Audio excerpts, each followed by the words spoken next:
नमस्कार दोस्तों, मैं मिस्टर टी.आर. नायक आप सभी का नायक आईएएस एकेडमी पर तहे दिल से हार्दिक स्वागत करता हूं, हार्दिक अभिनंदन करता हूं। तो आज हम बात करेंगे राजस्थान के अंदर आयोजित होने वाली सेकंड ग्रेड जो भर्ती है उसके अंदर हम बात करेंगे आपके जो आरपीएससी द्वारा भर्ती करवाई जाती है फर्स्ट ग्रेड व सेकंड ग्रेड की। तो जिसमें सेकंड ग्रेड के अंदर जो प्रथम प्रश्न पत्र है जीके का जो होता है, जिसमें राजस्थान की जो पॉलिटी पूछी जाती है, राजस्थान की राज व्यवस्था, उसके बारे में हम बात करने वाले हैं। यानी उस टॉपिक को, उस सब्जेक्ट को आज हम शुरू करेंगे। तो इसके अंदर मूल रूप से 6 टॉपिक दिए गए हैं ना। कौन कौन से टॉपिक दिए गए हैं देखिए। इसमें एक तो हम पहले पढ़ेंगे राज्यपाल। क्या पढ़ेंगे? गवर्नर, जो राजस्थान का राज्यपाल हम पढ़ेंगे। और उसके बाद में हम पढ़ेंगे उसके अंदर मंत्री परिषद, मुख्यमंत्री व मंत्री परिषद। यानी मुख्यमंत्री जो होता है वो मंत्री परिषद का हिस्सा होता है। तो एक टॉपिक वो हो गया मुख्यमंत्री व मंत्री परिषद, एक राज्यपाल और एक राज्य की विधानसभा हम पढ़ेंगे, राजस्थान की विधानसभा। यानी 3 टॉपिक हो गए। चौथा होगा पंचायती राज व स्थानीय स्वशासन, 4 टॉपिक हो गया। 5वां होगा आपका सचिवालय एवं मुख्य सचिव। राजस्थान के अंदर सचिवालय किस प्रकार से कार्य करते हैं, कौन उसमें जो सचिव बनता है, कौन अध्यक्ष बनता है, इस प्रकार से उसका जो टॉपिक हमें दिया गया है। 5 नंबर वो हो गया सचिवालय एवं मुख्य सचिव। और उसके बाद में होगा अलग अलग रूप में बात करें तो 2 आयोग है उसमें। एक तो आरपीएससी है, राजस्थान लोक सेवा आयोग, वो हम पढ़ेंगे। शायद उसके अंदर आपके 2 क्लास हो जाएंगी, ज़्यादा कुछ नहीं है उसके अंदर, केवल अच्छे से पढ़ना है ना, ज़्यादा उसमें समझने वाली बात नहीं है। और एक होगा मानवाधिकार आयोग। तो ये कुल मिला के वैसे अगर बात करें तो 6 टॉपिक रहते हैं, और वैसे आयोगों को दोनों को अलग अलग बात करें तो 7 टॉपिक हो जाते हैं, है ना। तो बहुत शानदार तरीके से मैं आपको, आप निश्चिंत रहें, विश्वसनीयता के साथ में आपको बहुत शानदार तरीके से मैं सारे टॉपिक यहाँ पे आपको कवर करवाने वाला हूँ। और एक चीज़ आप गांठ बांध के रखें कि जो भी हम पढ़ेंगे, जो नोट्स मैं आपको बनवाऊंगा, वो दावे के साथ कह सकता हूँ कि आपका सेकंड ग्रेड फर्स्ट पेपर के अंदर जो नेक्स्ट एग्जाम होगा उसमें फर्स्ट पेपर के अंदर राज्य व्यवस्था जैसे मैं करवा रहा हूँ तो राज्य व्यवस्था के बारे में बोलूँगा, और अगर मैं कल्चर करवा रहा हूँ तो कल्चर के बारे में बोलूँगा। कि रियल में आपका फर्स्ट पेपर के अंदर जो मैं सब्जेक्ट करवाऊँगा उसके अंदर आपके 90+ सिलेबस अपने मैटर से ही बनेगा। जो पेपर है वो अपने मैटर से बाहर नहीं जाएगा। 90+ अपने मैटर से ही प्रश्न हमें देखने को मिलेंगे। ठीक है, तो ये आप है जो कि विश्वास करके मेरे साथ है जो कि पढ़ने की कोशिश करें। और पहली बात तो हम कह सकते हैं कि सेकंड ग्रेड के लिए अगर आप तैयारी कर रहे हैं तो आप बच्चे तो है नहीं, आप मेरे साथ पहली क्लास लीजिए और फिर आप अपने आप में मूल्यांकन कीजिए कि क्या मुझे यहाँ पढ़ना चाहिए या नहीं, है ना। तो पहला जो सब्जेक्ट, जो हमारा सब्जेक्ट है राजस्थान की राज्य व्यवस्था, उसके अंदर पहला जो टॉपिक है वो हम राज्यपाल पढ़ने वाले हैं। ठीक है, तो चलिए शुरू करते हैं बिना किसी देरी के। आप लोग है जो कि मैं समझाऊं तब तक आपको समझना है। पेन जो होगा आपके पास नोटबुक के पास रख देना है, और उसके बाद में जब मैं बोलूं तब आपको नोट करना है। और जहां भी समझ में नहीं आए तो आप 1 बार नहीं, 2 बार नहीं, 3 बार भी आप मुझे पूछ सकते हैं। ठीक है,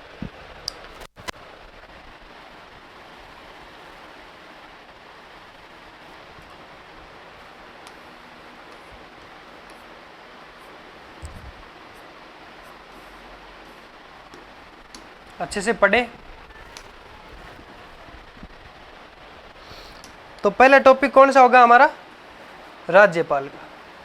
राज्यपाल का जो कार्यालय है, भूमिका और कार्य।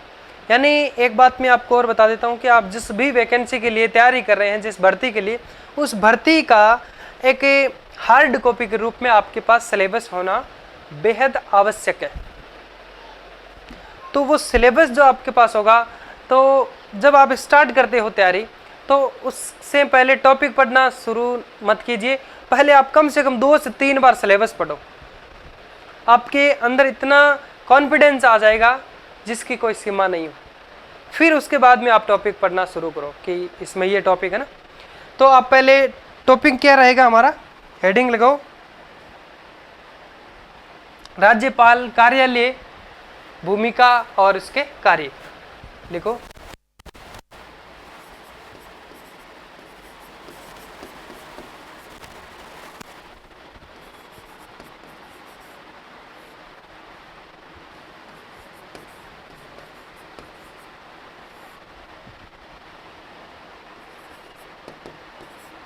भूमिका और कार्य।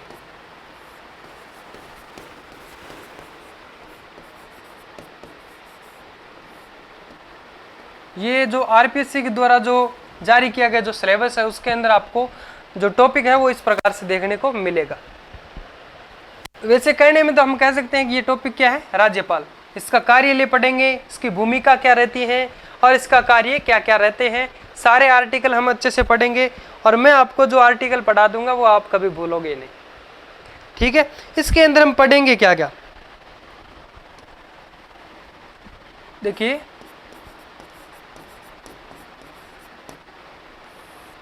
पहले हम इसमें पढ़ेंगे संवैधानिक प्रावधान।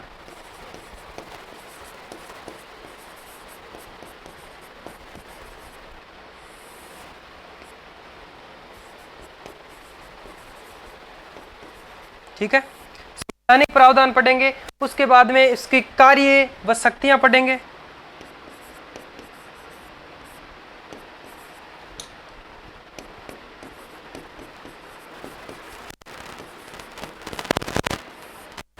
फिर हम क्या पढ़ेंगे, राजस्थान के अंदर जो राज्यपाल शुरू से लेकर आज तक जो हुए हैं उन सभी राज्यपाल के बारे में। प्रथम राज्यपाल कौन था, सेकंड कौन था, राज्यपाल पद से पहले राजस्थान के अंदर उसी पद को किस नाम से जाना जाता था, है ना, राज प्रमुख के नाम से जाना जाता था। राज प्रमुख पद से राज्यपाल पद में उसको कब सर्जित किया गया और पहला जो राजस्थान का राज्यपाल कौन बना था, ये सब बात हम लोग है जो कि करने वाले हैं। बिल्कुल यहाँ से प्रश्न आपके बनते हैं।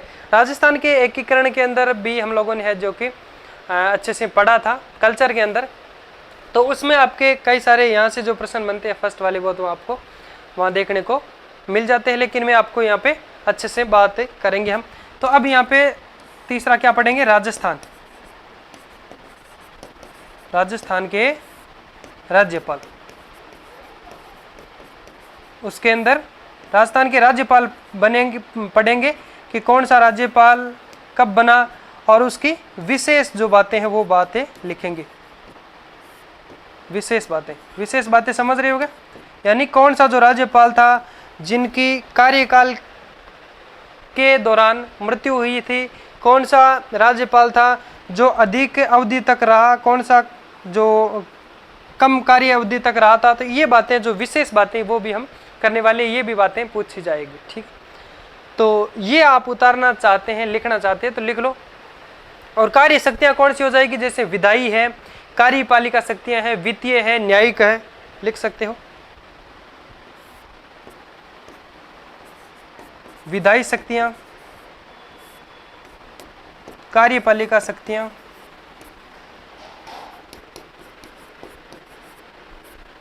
न्यायिक शक्तियां, इसका उल्लेख होगा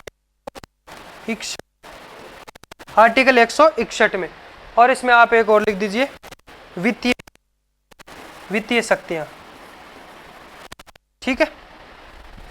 और ये राज्यपाल का जो संवैधानिक प्रावधान वो हम बात कर सकते हैं किसके अंदर उल्लेख किया गया है, राज्यपाल का जो है उसका ये एक संवैधानिक जो प्रावधान, इसके बारे में हम बात करेंगे। तो ये भाग 6 के अंदर जो आपके आर्टिकल 153 से 162 तक, ये किसके बारे में आर्टिकल, ये राज्यपाल के बारे में। अब वैसे मूल रूप से हम बात करें तो 152 भी राज्यपाल से संबंधित है, लेकिन मूल रूप से क्या होगा 153 से 62, लेकिन 52 में क्या मिलेगा, 152 के अंदर राज्य के अंदर ये बात कही गई है, उसके अंदर राज्यपाल की परिभाषा दी गई है ना, कि राज्यपाल जो होता है उसकी राज्य के लिए नियुक्ति की जाती है।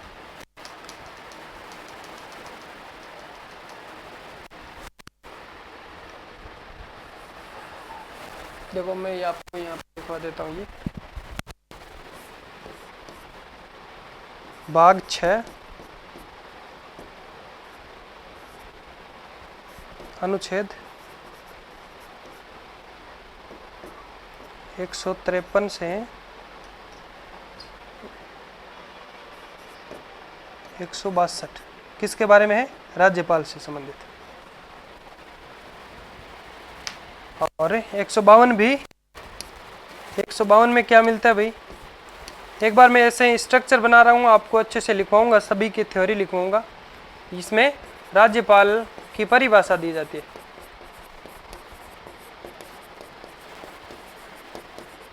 कि राज्यपाल की नियुक्ति राज्य के लिए की जाती है। ठीक है, ये लिख लो पहले, फिर आगे बढ़ते हैं। फिर क्या करते हैं, एक एक शुरू करते हैं। संवैधानिक प्रावधान पढ़ते हैं पहले, फिर सारे आर्टिकल पढ़ेंगे, फिर कार्य व शक्तियां पढ़ेंगे, जिसमें पहले विधायी पढ़ेंगे, फिर कार्यपालिका पढ़ेंगे, फिर वित्तीय पढ़ेंगे, फिर न्यायिक पढ़ेंगे, फिर राजस्थान के राज्यपाल पढ़ेंगे, उनकी विशेष बातें भी हम करने वाले हैं। ये बातें हम लोग हैं जो कि राज्यपाल के टॉपिक के अंदर कवर करने वाले हैं। और राज्यपाल का अगर एक भी प्रश्न, राज्यपाल का जो भी प्रश्न आएगा वो हमारे मैटर से बाहर नहीं आएगा, ये आप लोग निश्चिंत होके विश्वास कर सकते हैं।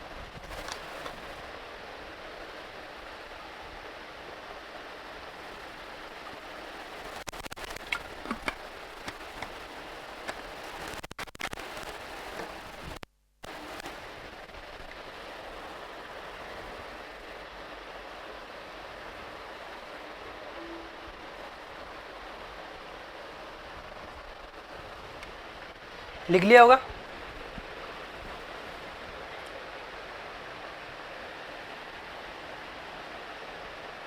चलो लिखो फटाफट।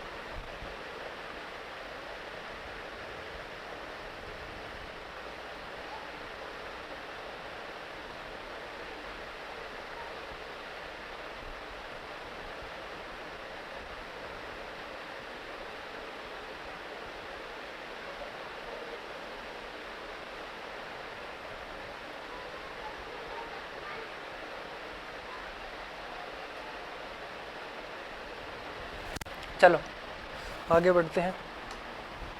अब आपको क्या लगाना है? हेडिंग लगाओ आप, संवैधानिक प्रावधान।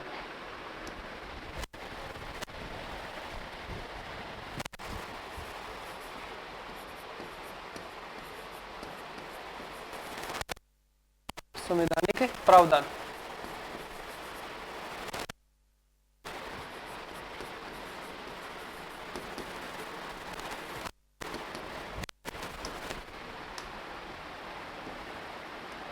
अब इसमें क्या करते हैं, पहले समझते हैं, फिर लिखना। लाइट नहीं गई।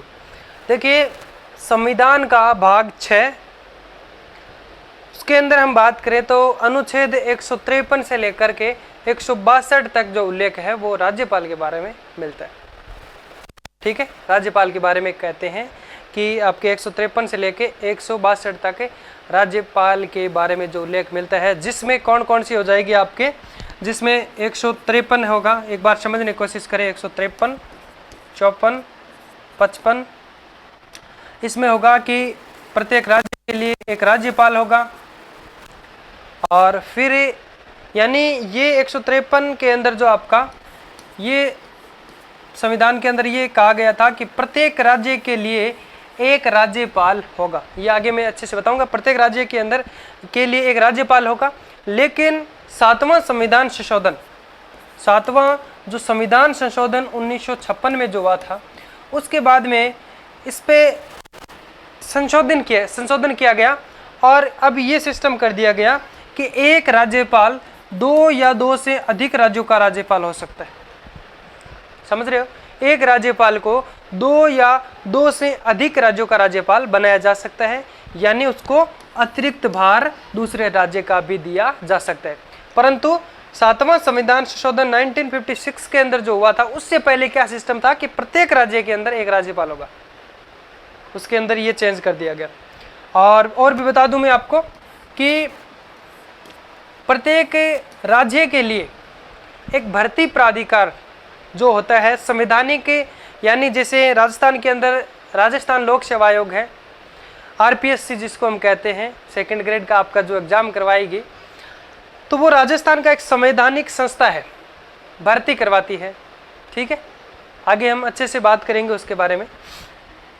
तो इस प्रकार से राजस्थान के आपके जो भारत के अंदर जो भी राज्य है, सभी राज्य के अंदर लोक सेवा आयोग होगा।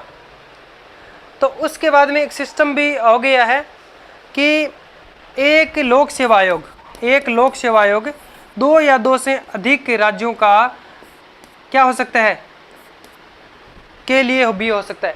एक लोक सेवा आयोग 2 या 2 से अधिक राज्यों के लिए भी हो सकता है, कार्य कर सकता है। और एक न्यायालय, हाईकोर्ट जो होता है, उच्च न्यायालय, क्या ये प्रत्येक राज्य के अंदर होगा या ये भी राज्यपाल के जैसे हम कह सकते हैं 2 राज्यों के लिए एक हो सकता है? बिल्कुल हो सकता है। 2 या 2 से अधिक राज्यों के लिए एक राज्यपाल हो सकता है, एक उच्च न्यायालय हो सकता है, एक लोक सेवा आयोग हो सकता है। लेकिन यहाँ पे एक मुख्य बात रूप से आपको बात ध्यान में रखनी है, ये जो एक राज्य के लिए, जैसे राजस्थान के अंदर क्या होगा, RPSC लोक सेवा आयोग है। ठीक है, तो ये जो लोक सेवा आयोग है, इसका संचालन कौन करेगा? इसके जो अध्यक्ष है, सचिव है, इनकी नियुक्ति कौन करेगा? राज्यपाल करेगा। सदस्य है इनके सदस्य व अध्यक्ष की नियुक्ति करेगा राज्यपाल।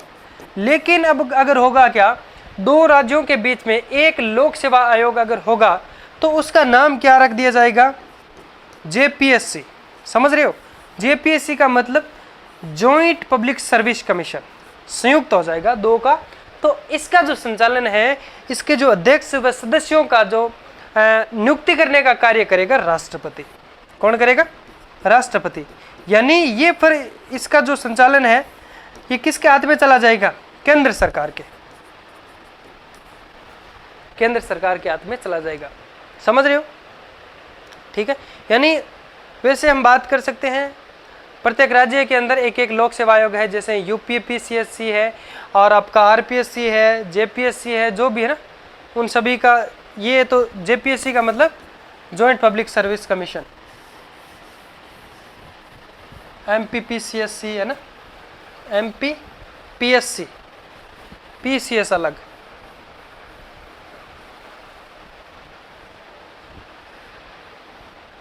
अच्छा, मैं आपको बता रहा था ना अलग अलग इसमें कि राज्यपाल होगा एक, और फिर मैं आपको अच्छे से लिखवा दूंगा।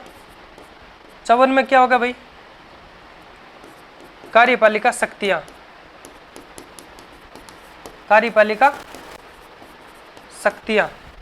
और 55 में क्या होगा? नियुक्ति। क्या होगा? नियुक्ति। 56 में क्या होगा? राज्यपाल का कार्यकाल। क्या होगा? कार्यकाल। 57 होगा, 58 में होगी शर्तें,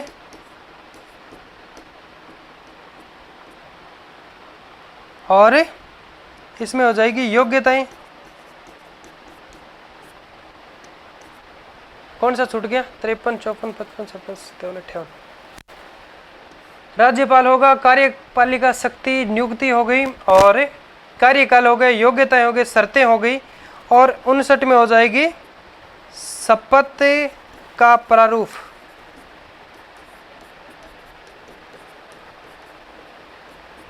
ठीक है, इसमें शपथ का प्रारूप, ये सब हम एक एक करके अच्छे से पढ़ने वाले हैं। ठीक है, लिखना जब मैं आपको कहूँ, अभी लिखने की आवश्यकता नहीं है ना। तो पहले हम क्या करते हैं इसमें कि संविधान का भाग 6 किसके बारे में उल्लेख करता है?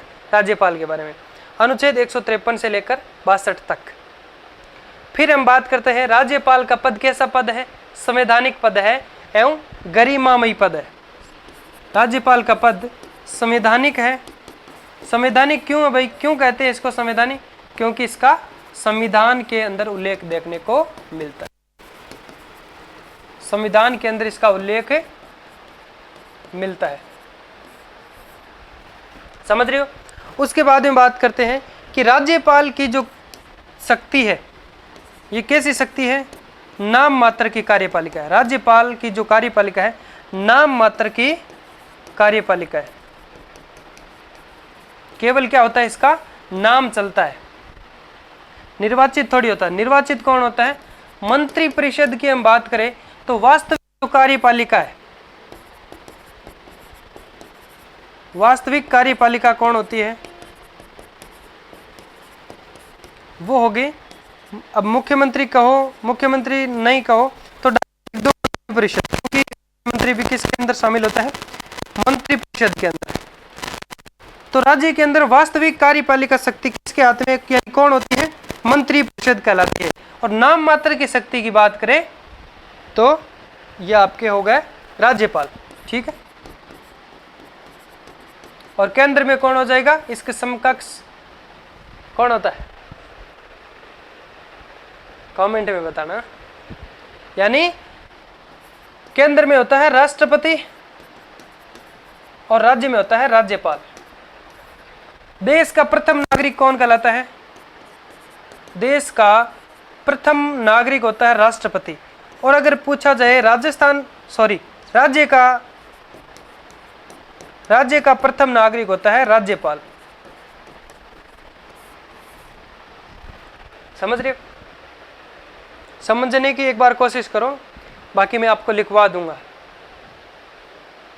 कुछ भी बाकी नहीं छोड़ूंगा ना। फिर हम बात करें कि इसको राज्य का अध्यक्ष भी कहा जाता है, राज्यपाल को राज्य अध्यक्ष भी कहा जाता है। और फिर हम क्या करते हैं, एक एक करके अनुच्छेद सारे पढ़ते हैं। अनुच्छेद 153 के अंदर ये कहा गया है कि प्रत्येक राज्य के अंदर एक राज्यपाल होगा, जिसे 7वें संविधान संशोधन अधिनियम 1956 के द्वारा संशोधित करके अब एक व्यक्ति 2 या 2 से अधिक राज्यों का राज्यपाल बन सकता है। चलो अब मैं आपको लिखवा देता हूं।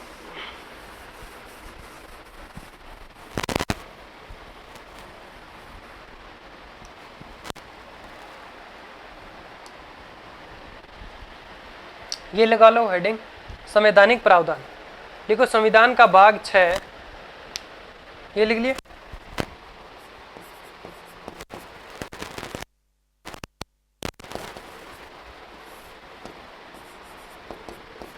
संविधान का भाग 6 तथा छेद 153 से 162 तक किसके बारे में है, राज्यपाल के बारे में। फिर बात करते हैं राज्यपाल राज्य का प्रथम नागरिक कहलाता है।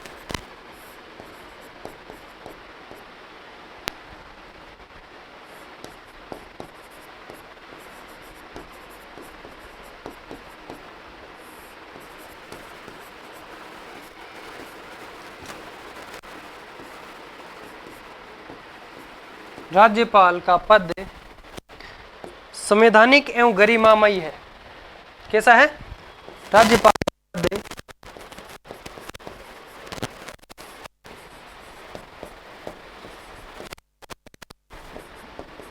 कैसा पद है, संवैधानिक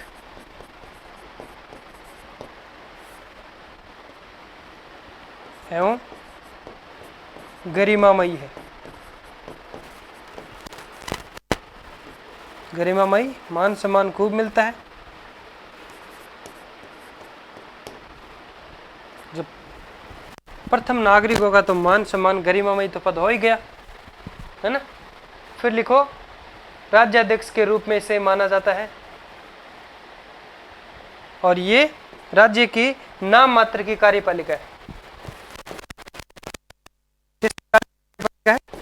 वास्तविक लिखने की जरूरी नहीं है, वो हम मंत्री परिषद में लिख देंगे। राज्य की नाम मात्र की, क्योंकि केवल क्या चलता है, इसका कार्य मूल रूप से करते कौन है, मंत्री परिषद करते हैं, इनका केवल नाम चलता है, शाइन मानो। राज्य की नाम मात्र की कार्यपालिका है, कौन है, राज्यपाल। फिर लिखो राज्य का, सीधा लिख दो राज्याध्यक्ष भी होता है, राज्याध्यक्ष होता है।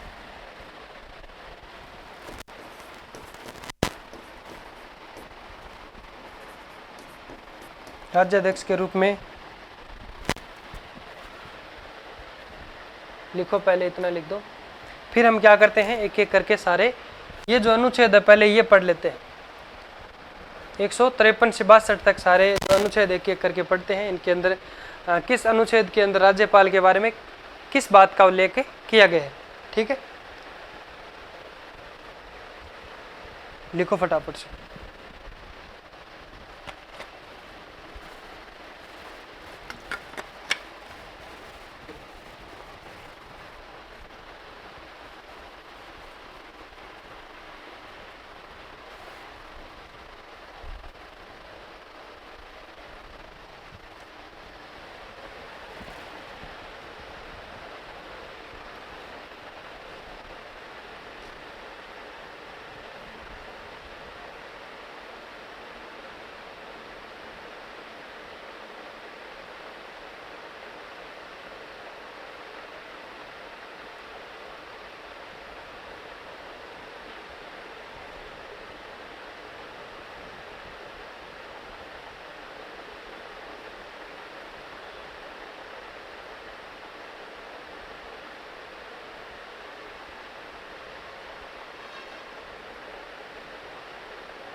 लिख लिया? चलो अब अनुच्छेद लिखो।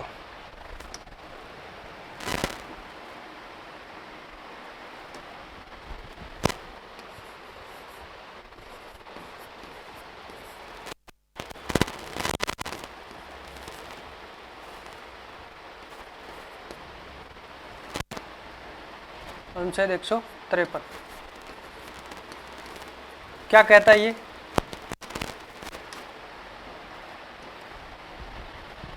ये कहता है कि इसके अनुसार ऐसे लिख सकते हो, अनुच्छेद 153 के अनुसार प्रत्येक राज्य के अंदर एक राज्यपाल होगा। ये 1956 से पहले की बात है ना, तो लिखना आपको ऐसे ही पड़ेगा कि प्रत्येक राज्य के अंदर, प्रत्येक राज्य के लिए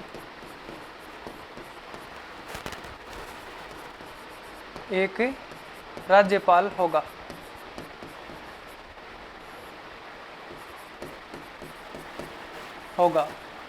जिसे 7वें संविधान संशोधन,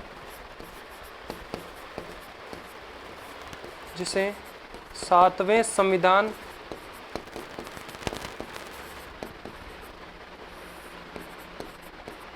संशोधन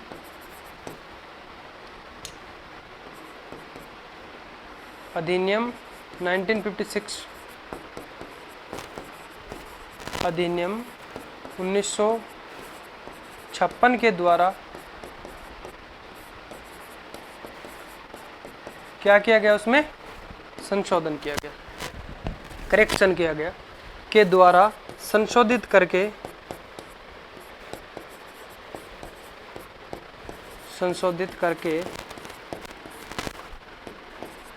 अब 2 या 2 से अधिक राज्यों का एक राज्यपाल हो सकता है। ऐसे लिख दो आगे कि अब एक व्यक्ति, या फिर ऐसे लिख दो अब एक व्यक्ति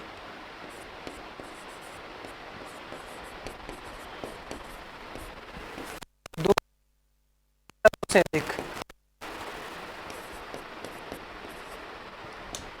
2 या 2 से अधिक राज्यों का राज्यपाल हो सकता है। राज्यों का राज्यपाल हो सकता है।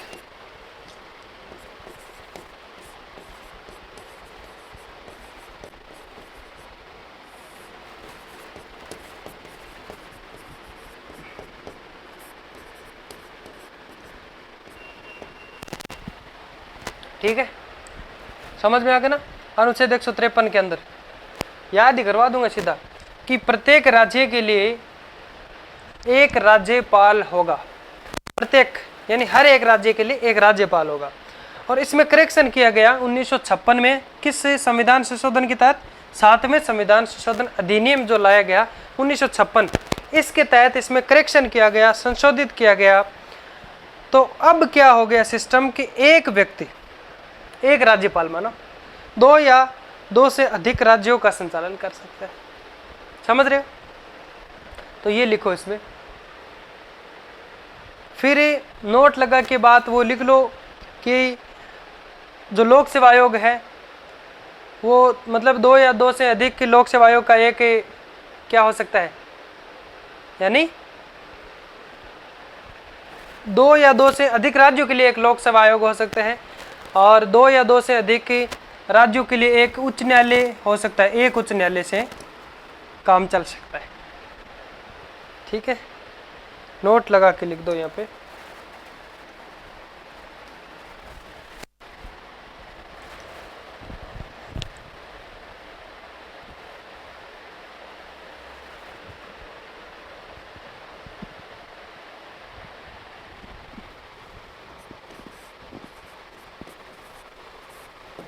लिख दो कि 7वें संविधान संशोधन के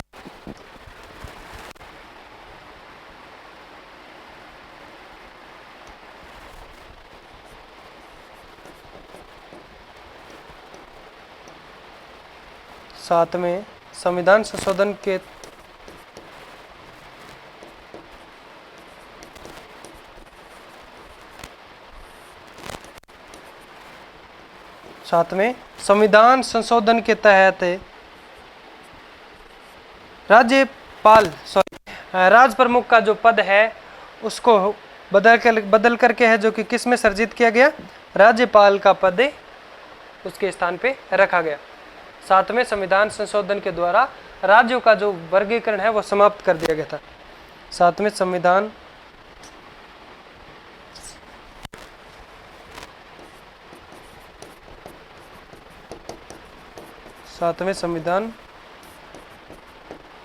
संशोधन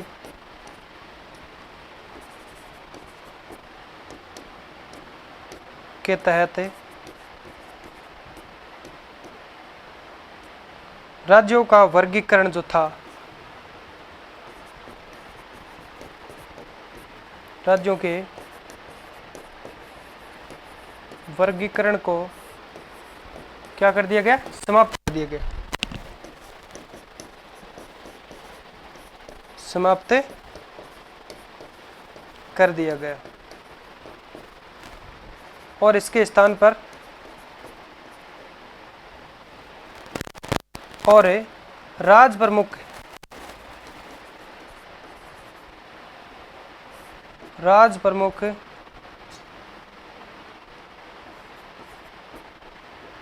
पद के स्थान पे राज्यपाल का पद है जो कि नामित किया गया।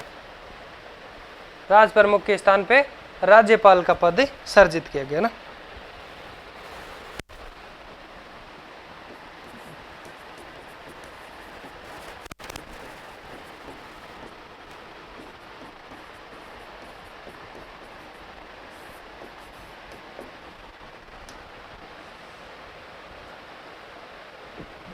किसका पद सर्जित किया गया? राज्यपाल का पद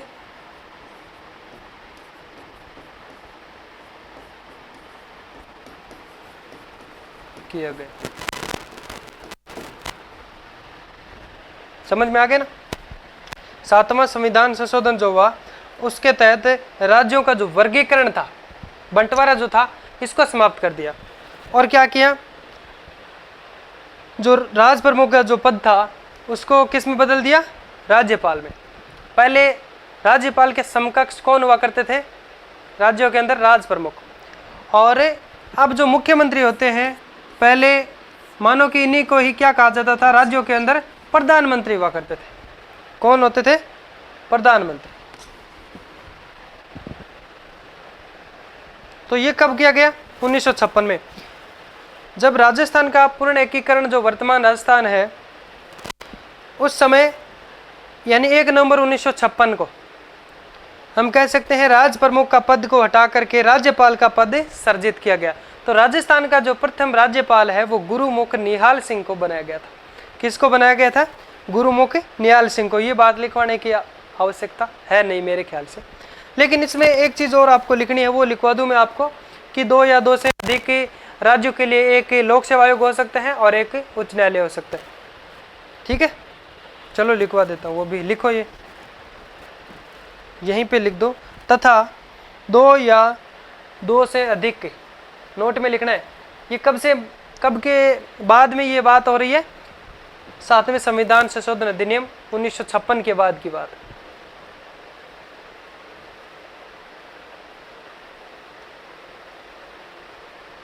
फिर 154 जो आर्टिकल है वो पढ़ते। ठीक है, लिखवाता हूं मैं एक बार, इसी के साथ में लिखना है, नोट के साथ में, इसी नोट में लिखना है। तथा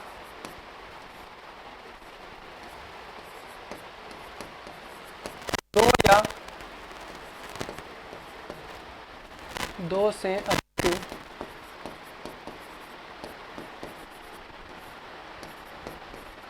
राज्यों का एक राज्यपाल हो सकते हैं, एक लोक सेवा आयोग हो सकते हैं,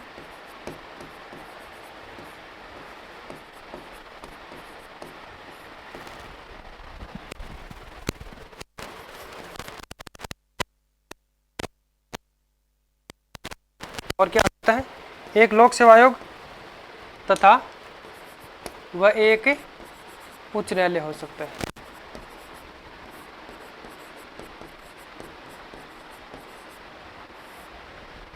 हो सकता है।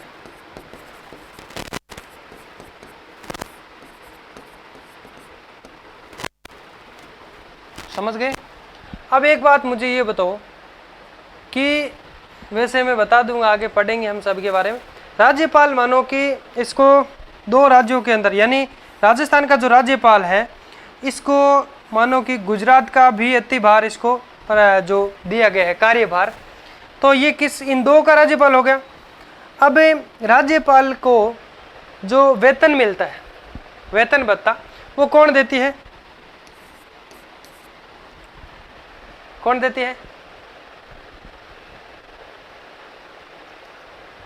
ठीक है, तो ये वेतन भत्ता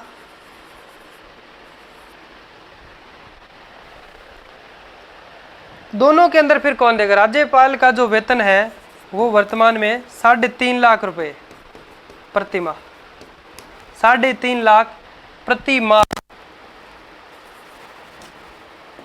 कर मुक्त है। कर मुक्त समझ गए? एकमात्र ऐसा मानो कि वेतन है जिस पे कोई किसी भी प्रकार का कर नहीं लगता है। पहले इस पे भी कर लगता था, लेकिन अब नहीं लगता है। तो चलो इसके बारे में आगे मैं बताऊंगा अच्छे से। पहले आर्टिकल लिखो आप आगे का, 154। पूरा नाम लिखने की जरूरत नहीं है, अब बार बार आप समझ जाओगे। अनुच्छेद 154।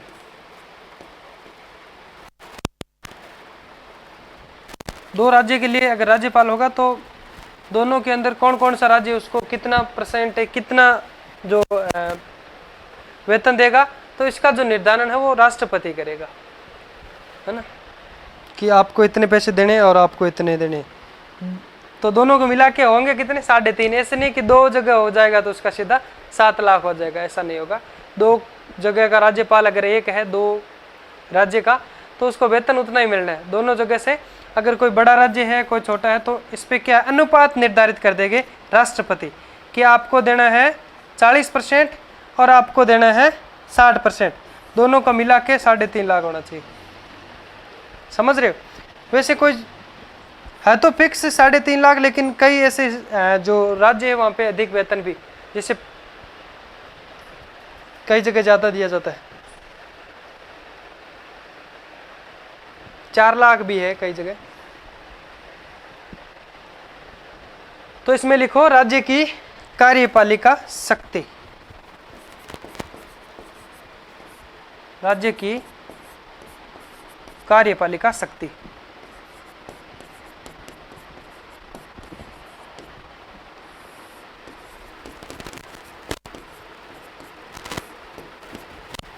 किसके तहत है? राज्य की कार्यपालिका शक्ति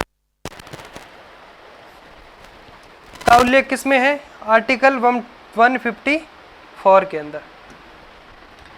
अब इसको समझते हैं हम। देखिए इसमें भाग 1 के अंदर अनुच्छेद 154 भाग 1 में हम पढ़ेंगे खंड में, यानी राज्य की जो कार्यपालिका शक्ति है वो राज्यपाल में निहित होती है। राज्य की कार्यपालिका की जो शक्ति वो किस में निहित होती है? राज्यपाल में निहित होती है, जिसका प्रयोग राज्यपाल क्या स्वयं करता है? स्वयं कर सकता है, लेकिन किसकी सलाह पे करेगा? किसकी सलाह पे करेगा? वो स्वयं कर सकता है किसके अनुसार? संविधान के अनुसार। लेकिन वह सलाह हम कह सकते हैं उनके अनुसार किया जा सकता है, यानी अधीनस्थ अधिकारियों के अनुसार। चलो मैं समझाता हूं।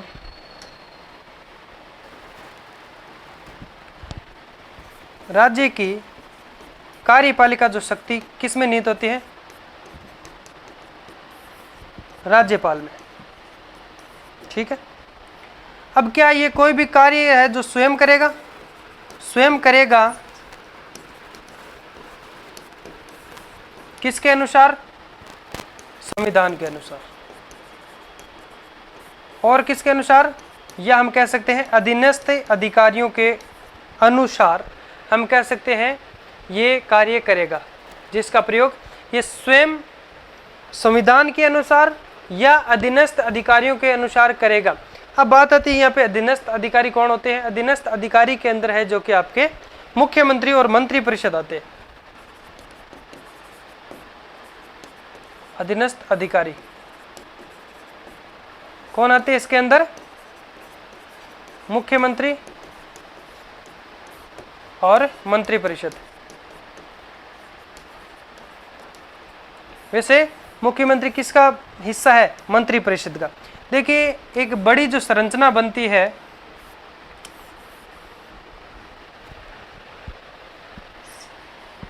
वो मंत्री परिषद जैसे जो कहलाती है, उसके अंदर पहला जो उच्चतम पद मानो, कुछ भी मान सकते हो आप, एक हिस्सा मान सकते हो, वो मुख्यमंत्री का कहलाता है। जैसे ये पूरी एक मंत्री परिषद है, मंत्री परिषद है, इसमें पहला उच्चतम हिस्सा जो मान सकते हैं ये मुख्यमंत्री कहलाता है। वैसे मैं आपको मंत्री परिषद में पढ़ाऊंगा ये तो। और इसके थोड़ा नीचे ये हो गए कैबिनेट मंत्री। कौन हो जाएंगे? कैबिनेट मंत्री।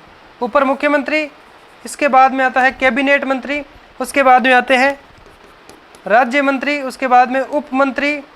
ठीक है।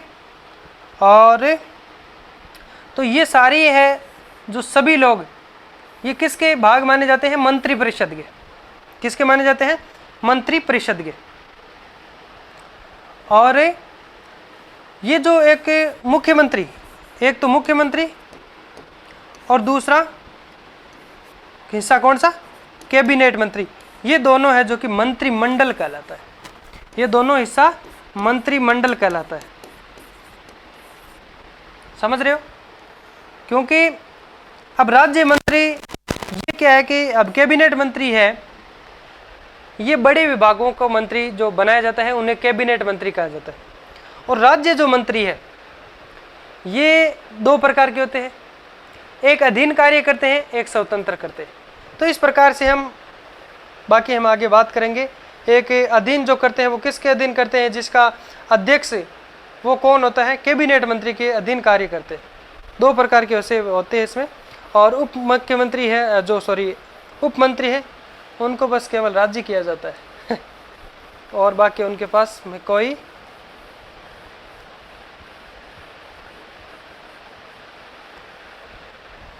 अब इसमें लिखो राज्य की कार्यपालिका शक्ति के अंदर लिखो कि राज्य की जो कार्यपालिका शक्ति किस में निहित होती है? राज्यपाल में। राज्य की कार्यपालिका शक्ति राज्यपाल में निहित होती है।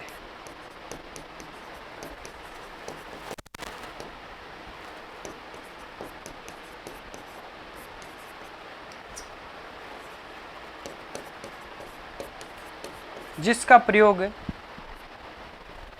होती है, जिसका प्रयोग वह स्वयं कैसे करेगा? वह स्वयं संविधान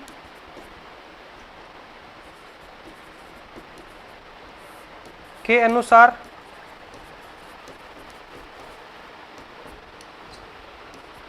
या अधीनस्थ अधिकारियों के अनुसार करेगा।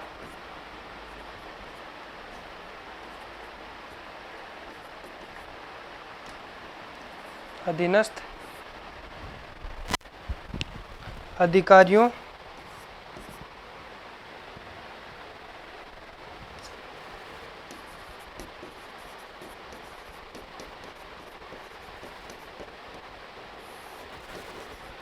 के अनुसार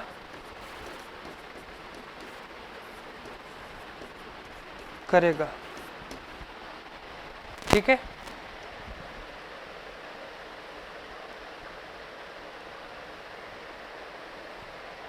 फिर लिख लो आप, अधीनस्थ अधिकारी के अंदर कौन कौन शामिल होते हैं?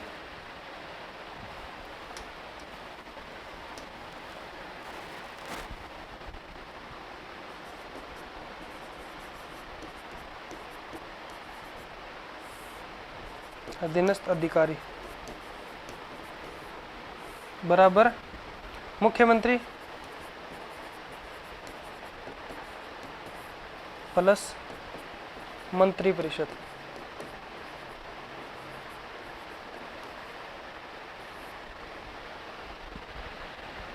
ठीक है, अब लिखो आप फटाफट से।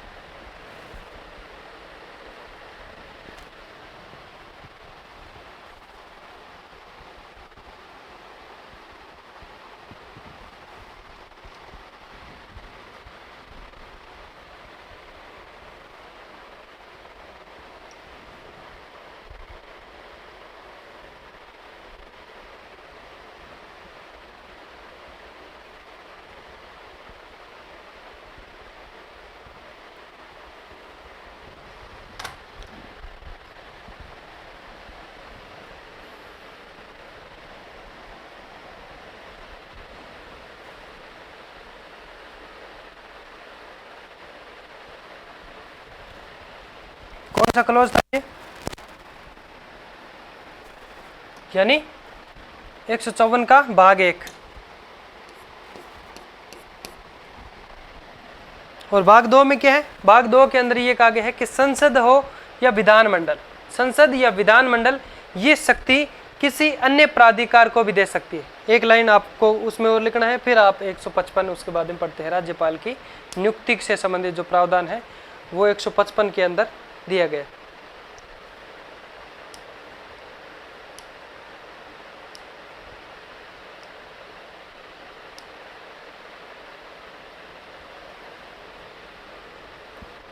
यहीं पे लिख लेते हैं एक लाइन और, है ना।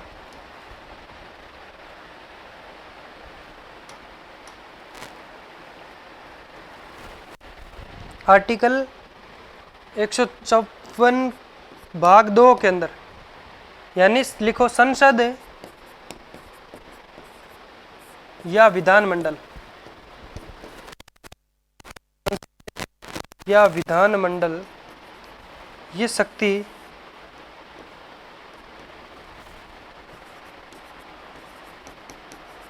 शक्ति किसी अन्य प्राधिकार को भी दे सकती है, किसी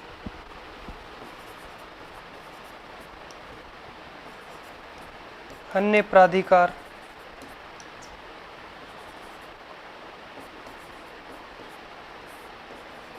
को भी दे सकती है।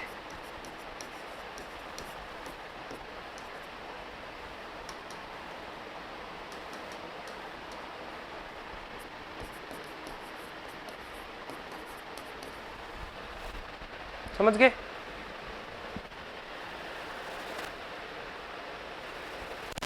अब लिख लो।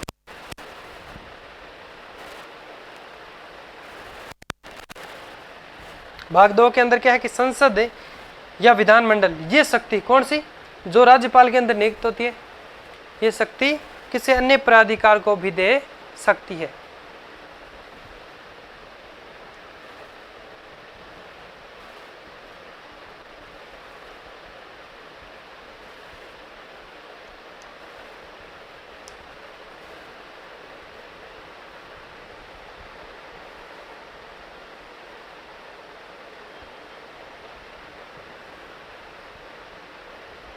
ठीक है, आगे बढ़ते हैं।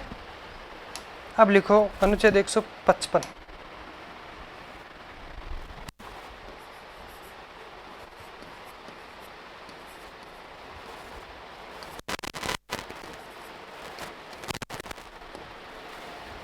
अनुच्छेद 155 राज्यपाल की नियुक्ति।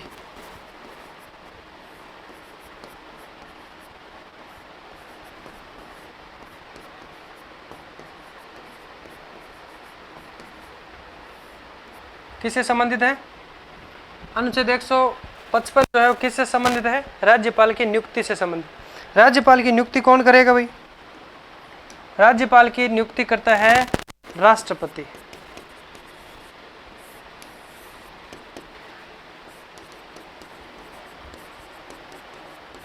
राज्यपाल की नियुक्ति करेगा राष्ट्रपति।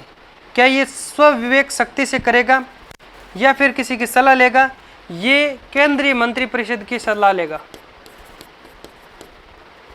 केंद्रीय मंत्रिपरिषद जो है उसकी सलाह लेगा।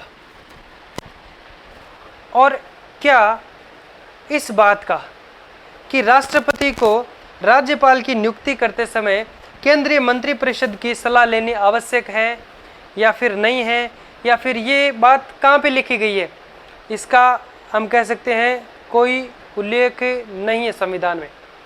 लेकिन यहाँ पे जो बात है इसके अंदर जो उल्लेख किया गया है ये कौन सा रहेगा? इसमें यही है कि राष्ट्रपति अपनी मुद्रा किसे कहते हैं? मोहर मानो, यानी राष्ट्रपति के द्वारा अपनी मुद्रा कहें, मुहर कहें, हस्ताक्षर सहित अधिपत्र द्वारा राज्यपाल को नियुक्त करेगा।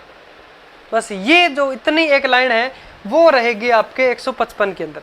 बाकी ये बात भी है कि राष्ट्रपति के द्वारा राज्यपाल की नियुक्ति जो है वो केंद्रीय मंत्रिपरिषद के द्वारा की सलाह पर की जाती है। ये बात, इस बात का संविधान के अंदर कोई उल्लेख नहीं है, ये केवल एक परंपरा है।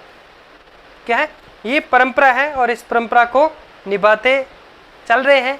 और इस प्रकार की कई सारी जो परंपराएं हैं वो भी मैं आपको एक साथ लिखवा दूंगा। चलो पहले इसके अंदर ये लिख लो, इस आर्टिकल के अंदर जो क्या प्रावधान है।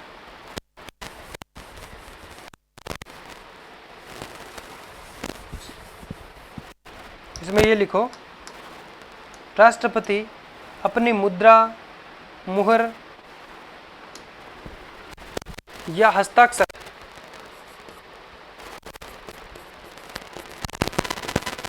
राष्ट्रपति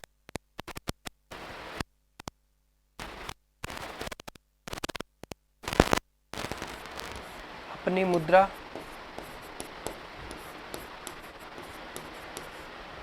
मुहर लिख सकते हो, या हस्ताक्षर द्वारा अधिपत्र क्या करते हैं? राष्ट्रपति अपनी मुद्रा यानी मुहर या हस्ताक्षर द्वारा अधिपत्र द्वारा नियुक्त करेगा। अधिपत्र द्वारा नियुक्त करेगा। किसे करेगा? राज्यपाल को। अब इतनी बात तय है कि राज्यपाल की नियुक्ति कौन करता है? राष्ट्रपति करता है।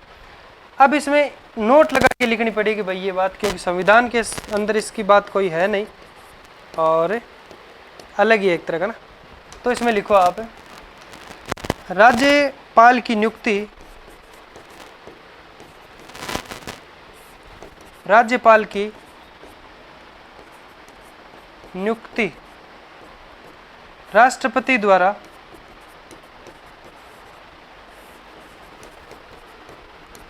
द्वारा केंद्रीय मंत्रिपरिषद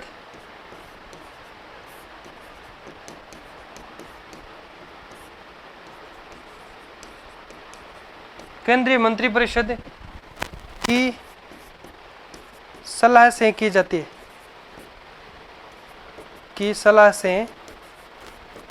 जाती है, कोष्टक में लिख दो। इस बात का संविधान में कहीं उल्लेख नहीं है, इस बात का संविधान में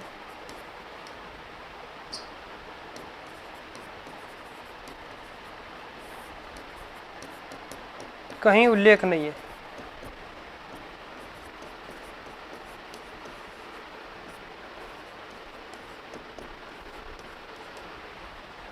इस बात का संविधान में कहीं उल्लेख नहीं है। कहीं उल्लेख नहीं है तो भाई ये बात कौन कह रहा है? ये एक परंपरा है। लिख दो यहाँ पे, ये कोष्टक बंद मत करना, इसी में लिख दो, यह एक परंपरा है।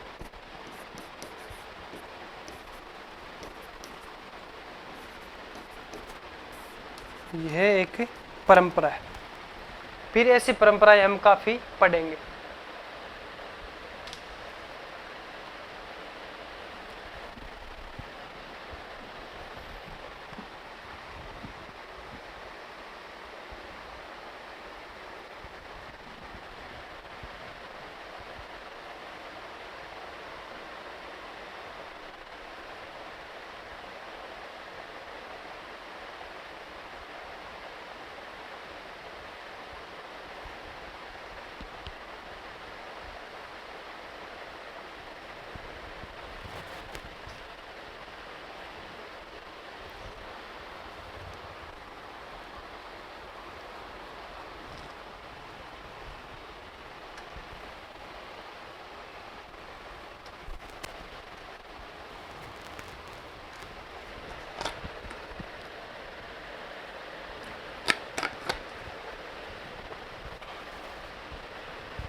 लिख लिया?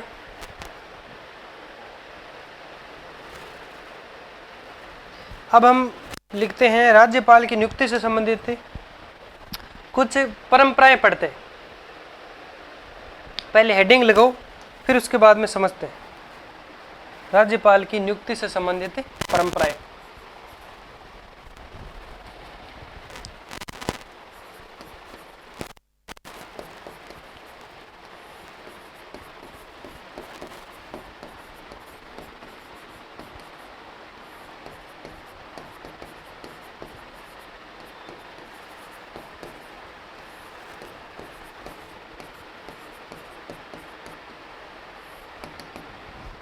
राज्यपाल की नियुक्ति से संबंधित कुछ परंपराएं हम लोग हैं जो कि पढ़ते हैं। इसमें क्या क्या परंपराएं हैं?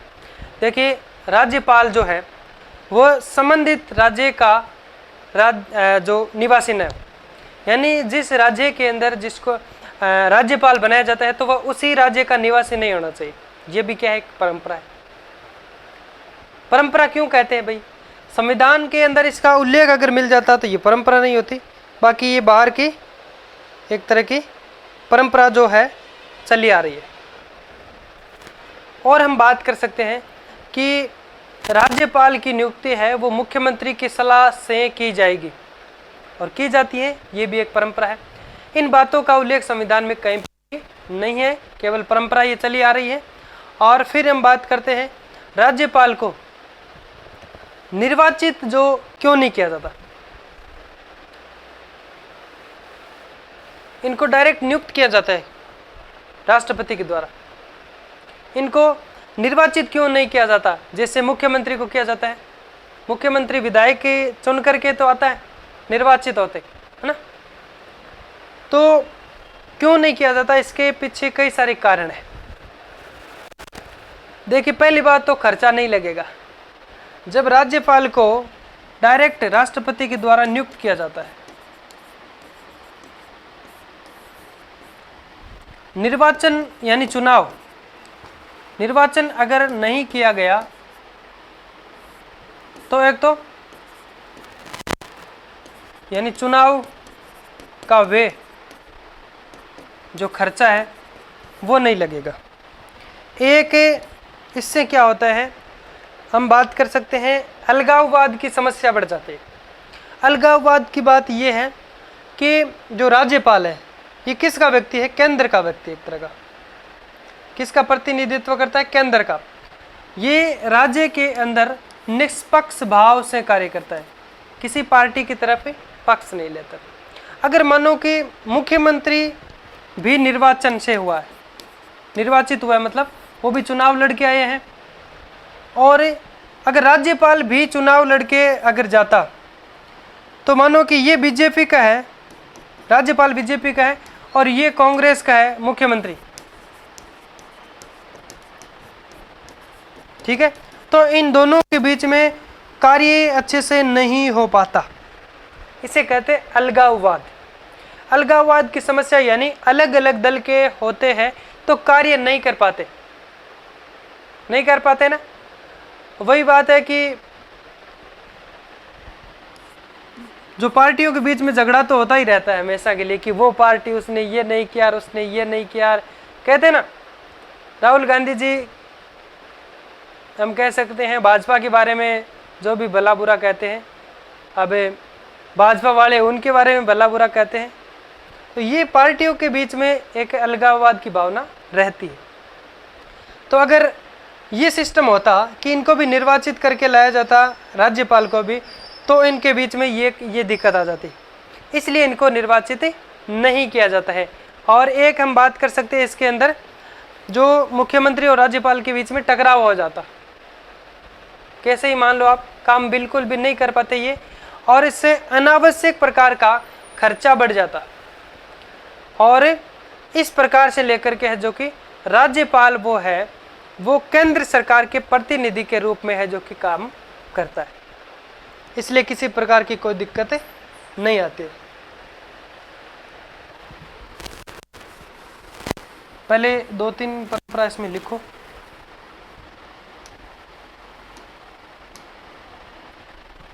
हेडिंग लगा दी, नंबर लगाने की जरूरत नहीं है, सीधा ऐसे पॉइंट लगा के लिखो कि राज्यपाल संबंधित राज्य का निवासी न हो,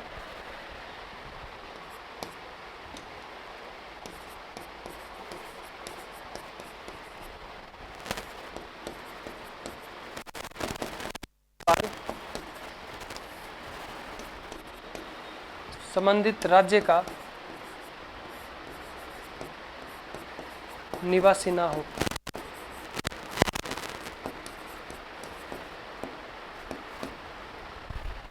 राज्यपाल की नियुक्ति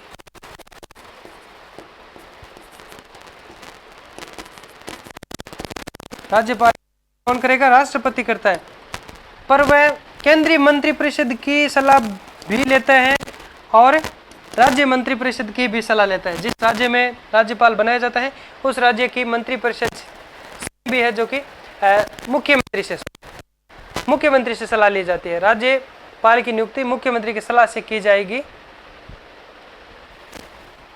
राज्यपाल की नियुक्ति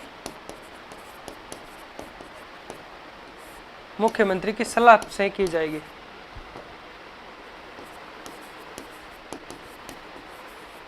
मुख्यमंत्री की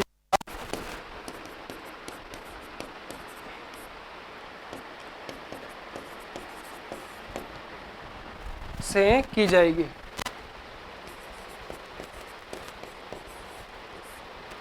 इसका संविधान में कहीं उल्लेख नहीं है,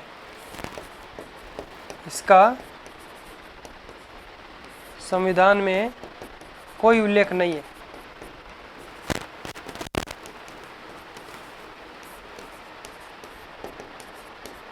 उल्लेख नहीं है, ये केवल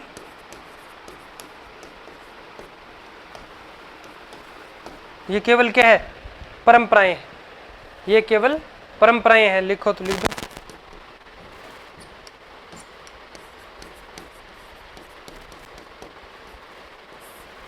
ये केवल परंपराएं है। फिर लिखो कि राज्यपाल को निर्वाचित क्यों नहीं किया गया, क्योंकि ये एक संसदात्मक की शासन व्यवस्था है। पहले ये लिखो, फिर आगे उसमें लिखते हैं अलग से।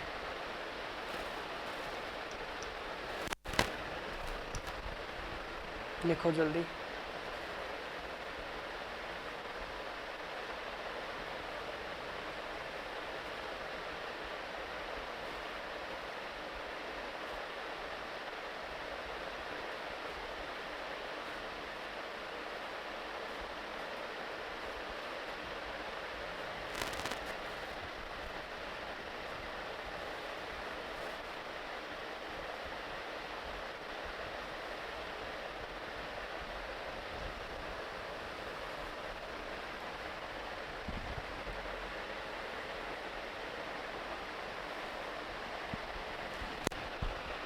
आगे चलो। राज्यपाल को निर्वाचित क्यों नहीं किया जाता?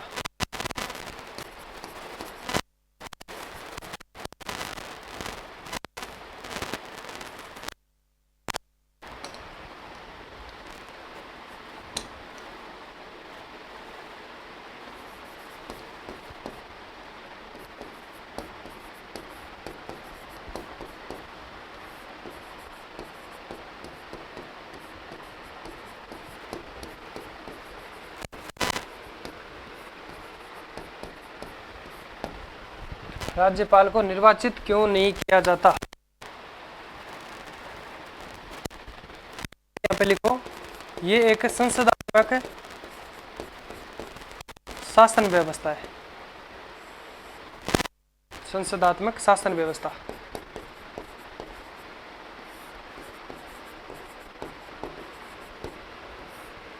ठीक, फिर लिखो, यदि राज्यपाल को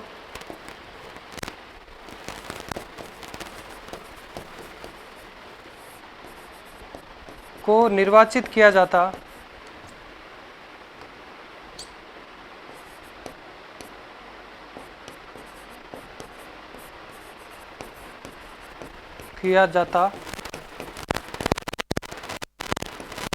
तो मुख्यमंत्री के बीच टकराव रहता। मुख्यमंत्री के बीच टकराव रहता।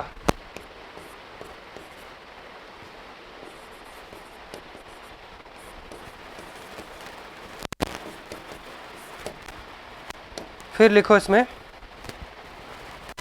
अगर राज्यपाल को निर्वाचित किया जाता तो अलगाववाद की समस्या, राजनीतिक रूप से हम बात कर सकते हैं इसे, अलगाववाद की समस्या इसमें बढ़ जाती।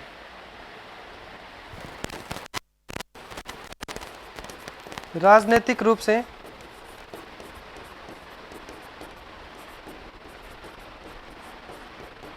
अलगाववाद की समस्या आती।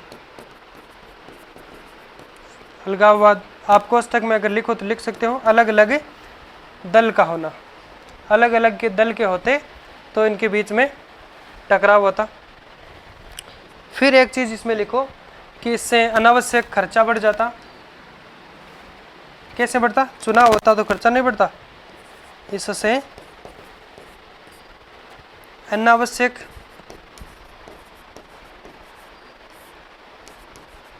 व्यय बढ़ जाता।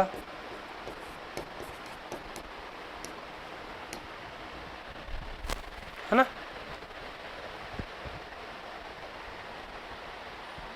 तो बस 4 बात इसमें लिखनी थी कि संसदात्मक शासन व्यवस्था है, और यदि निर्वाचित किया जाता तो मुख्यमंत्री के बीच में टकराव रहता, अनावश्यक खर्चा इससे बढ़ जाता, और एक आपके राजनीतिक रूप से इसमें है जो कि क्या है, अलगाववाद की समस्या उत्पन्न हो जाती। और फिर एक लाइन और लिख दो इसमें कि इस प्रकार से राज्यपाल है जो कि केंद्र सरकार के प्रतिनिधि के रूप में काम करता है। इस प्रकार से राज्यपाल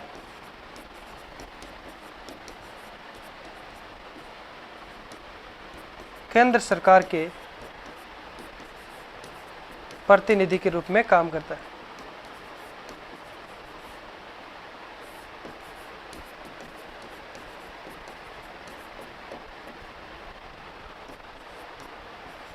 कार्य करता है।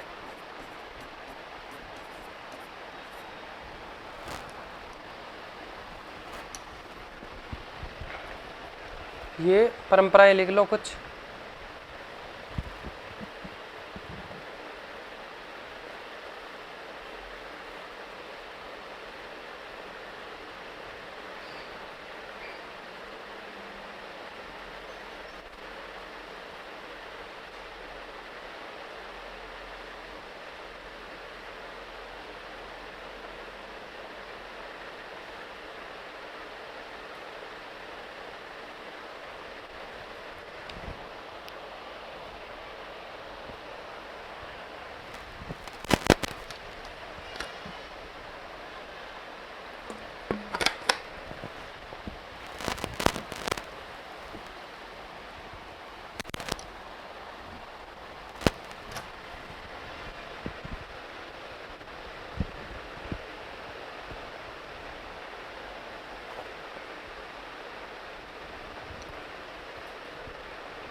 लिख लिया, चलो। अब राज्यपाल का कार्यकाल, कौन सा आर्टिकल लिखना है? अब 156, अनुच्छेद 156,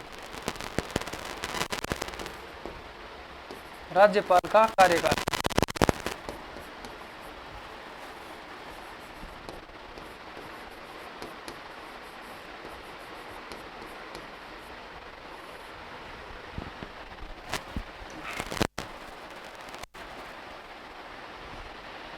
इसमें पहले हम समझने की कोशिश करते हैं। 156 का भाग 1 ये कहता है कि राज्यपाल जो है राष्ट्रपति के प्रति प्रसाद पर्यंत रहेगा। किसके प्रसाद पर्यंत रहेगा? राष्ट्रपति के प्रति प्रसाद पर्यंत पद पर बना रहेगा। यानी राष्ट्रपति जब चाहे उसको हटा सकता है। हटा सकता है क्या? या फिर एक चीज और है इसके अंदर, राष्ट्रपति जब चाहे उसको स्थानांतरण कर सकता है। स्थानांतरण कर सकता है, उसको एक जगह से दूसरी जगह पे है जो कि भेज सकता है। और इसमें हम बात करें राज्यपाल को, जो राष्ट्रपति के द्वारा जो स्थानांतरित किया जाता है, दूसरी जगह भेजा जाता है, तो क्या इसमें सहमति चाहिए क्या खुद की, राज्यपाल की? या राज्यपाल न चाहते हुए भी राष्ट्रपति वहाँ से भेज सकता है? नहीं, ये नहीं भेज सकता। यानी जब अगर उसकी सहमति लेते हैं और वो सहमत होता है, तभी राष्ट्रपति है जो कि उसको दूसरी जगह, एक स्थान से दूसरे स्थान पर भेज सकता है। और हटाए जाने के प्रावधान की बात करें तो राज्यपाल को पद से हटाया जाना या फिर हम बात कर सकते हैं उसको दूसरी जगह भेजना, ये राष्ट्रपति के द्वारा किया जा सकता है, जिसका उल्लेख संविधान में कहीं मिलता नहीं। और न्यायालय के द्वारा कहा गया था, किस एक 2010 के अंदर एक वाद हुआ था, बीपी सिंघल बनाम भारत संघवाद 2010 के तहत न्यायालय के द्वारा एक, जो हम कह सकते हैं, कथन आया कि उसने कहा कि किसी राज्यपाल का स्थानांतरण राज्यपाल कर सकता है, पर जब ही कर सकता है कि वह उसके लिए एग्री हो। राज्यपाल का जो स्थानांतरण है वो राष्ट्रपति अपनी मनमानी से नहीं कर सकता है। ठीक है, तो हम 156 के अंदर कार्यकाल जो इसका पढ़ रहे थे, इसमें भाग 1 कहता है कि राष्ट्रपति के प्रसाद पर्यंत बना रहेगा, और दूसरा भाग कहता है 156 का भाग 2 यानी खंड जिसे हम कह सकते हैं क्लॉज 2, राज्यपाल अपना त्याग पत्र है जो कि किसको सौंपेगा? राष्ट्रपति को। राष्ट्रपति के द्वारा ही नियुक्त किया जाता है, राष्ट्रपति के प्रसाद पर्यंत ही पद पर बना रहेगा और अपना त्याग पत्र भी राष्ट्रपति को देगा। और राज्यपाल जो अपने कार्य ग्रहण से कितने वर्ष तक रहेगा? निश्चित है 5 वर्ष तक के कार्य पर रहेगा, यानी अपने पद पर कार्य करेगा। फिर बात करते हैं कि अगर उसके 5 वर्ष पूरे हो गए हो। कितने वर्ष? 5 वर्ष पूरे हो गए हो, और यहाँ पे नया राज्यपाल जो इसका उत्तराधिकार मानो, वो जब तक आके अपना पद की शपथ ना ले, या फिर हम कह सकते हैं कार्य ग्रहण नहीं करे, तब तक ये राज्यपाल यहाँ पे बना रहेगा, चाहे 5 वर्ष से 1 महीना 2 महीना कितना भी ऊपर ना क्यों न हो जाओ, जब तक नया राज्यपाल यहाँ पे नहीं आएगा तब तक ये अपनी सीट पे बना रहेगा। ठीक है, तो अब इसके अंदर ये 3 पॉइंट लिख लो। 1 नंबर लिखो, ये भाग 1, राज्यपाल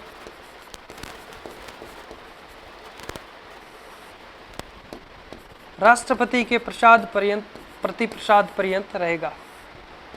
राष्ट्रपति के प्रति प्रसाद पर्यंत रहेगा।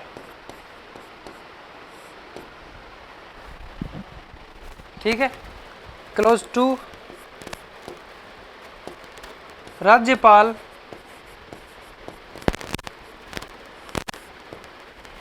अपना त्याग पत्र किसको सौंपेगा? अपना त्याग पत्र राष्ट्रपति को सौंपेगा।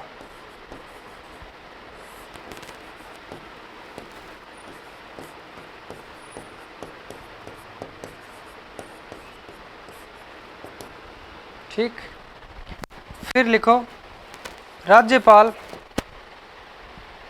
कितने टाइम तक रहता है? 5 वर्ष, यानी कार्य ग्रहण से राज्यपाल अपने कार्य ग्रहण से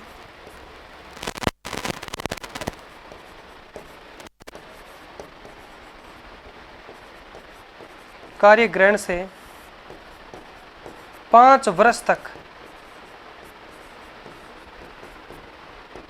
कार्य ग्रहण से 5 वर्ष तक अपने पद पर बना रहेगा। पद पर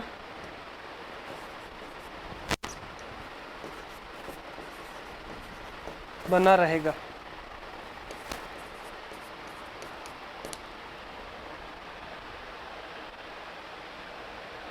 अगर उसका उत्तराधिकारी यानी उसी सीट पे यदि राज्यपाल का उत्तराधिकारी कार्य ग्रहण नहीं करता, यदि राज्यपाल का उत्तराधिकारी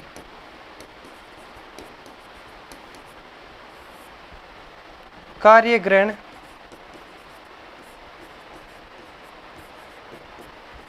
नहीं करता,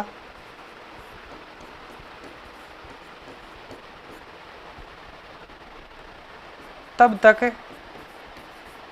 राज्यपाल अपने पद पर बना रहेगा।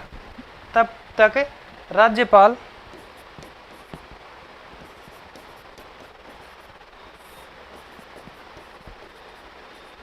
अपने पद पर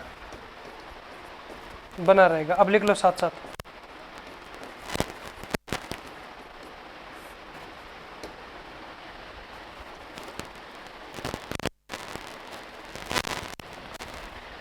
बस इसके अंदर 3 क्लोज है मूल रूप से, और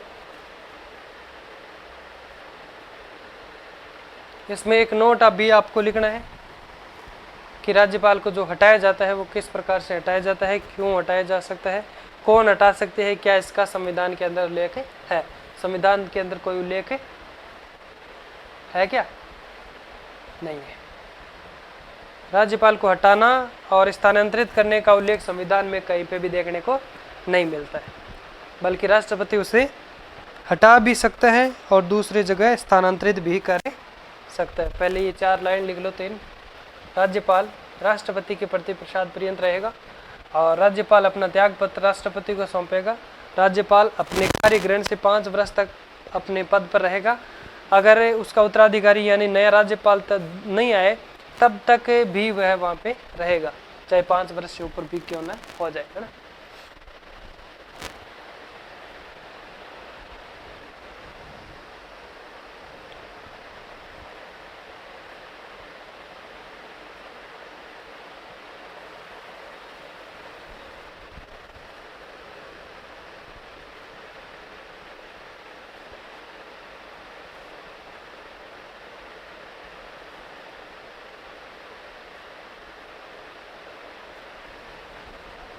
लिख लिया। चलो नेक्स्ट, एक नोट लगा के लिखो।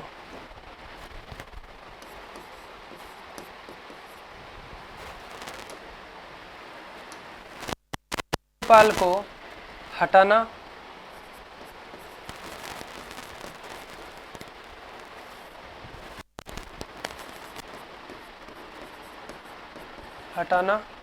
व स्थानांतरित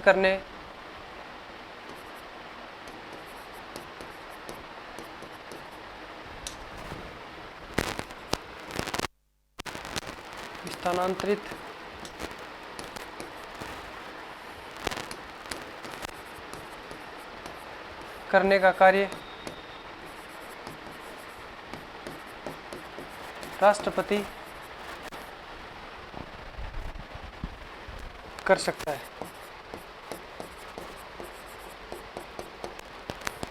यानी राज्यपाल को हटाना, स्थानांतरित करना, ऐसा कार्य किसके द्वारा किया जाता है? राष्ट्रपति के द्वारा किया जाता है, जिसका उल्लेख संविधान में कहीं नहीं मिलता है,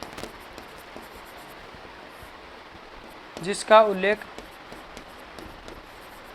संविधान में नहीं है।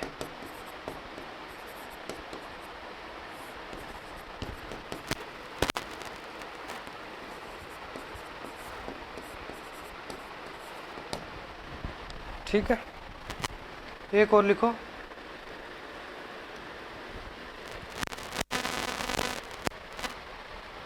सिंघल समिति का जो था ना, बीपी सिंघल बनाम भारत संघवाद, बीपी सिंघल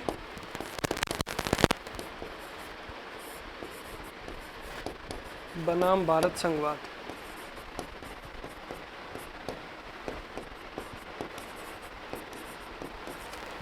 2010 के तहत न्यायालय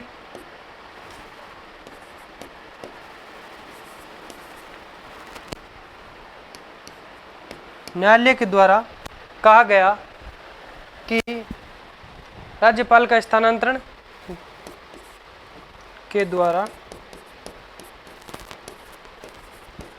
कहा गया कि राज्यपाल का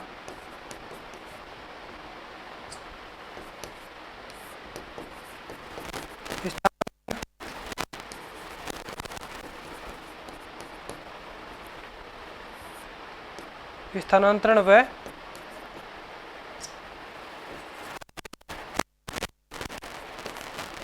हटाने का कार्य, स्थानांतरित व हटाने का कार्य। देखिए, हटाने के लिए इसमें वो राष्ट्रपति नहीं पूछेगा, लेकिन इसमें बात यह है कि बीपी सिंघल बनाम भारत संघवाद 2010 के तहत न्यायालय का जो इसमें कहा गया है केवल स्थानांतरण के लिए ना, हटाने के लिए नहीं है। वैसे नहीं हटाते हैं। और इसमें यह है कि राज्यपाल का स्थानांतरण उनकी सहमति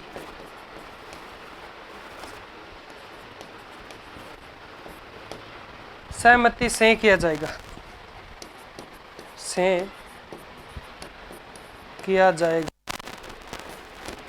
न कि मनमानी।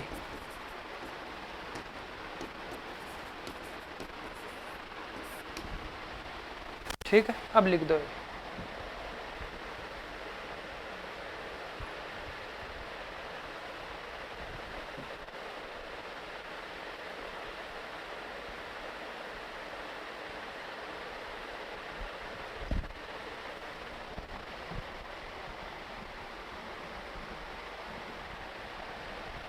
फिर 157 में क्या आती है? राज्यपाल की योग्यता आती है। राज्यपाल पद हेतु योग्यताएं, उसमें क्या 2 लाइन लिखनी है। एक तो भारत का नागरिक होना चाहिए और एक न्यूनतम निर्धारित जो आयु है वो 35 वर्ष होना चाहिए, कम से कम, ऊपर हो सकती है। ये 2 लाइन लिखनी है, क्लोज नहीं है, डायरेक्ट लिखनी है लाइन, आप बिंदु लगा के लिख देना। फिर 158 पढ़ते हैं जिसमें शर्तें आती है। किस प्रकार से कि क्या क्या शर्तें उन्हें पूरी करनी है। ठीक है, तो ये लिख लिया।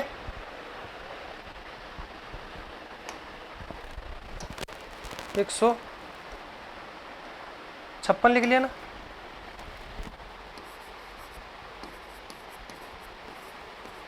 अनुच्छेद 157 राज्यपाल हेतु योग्यता।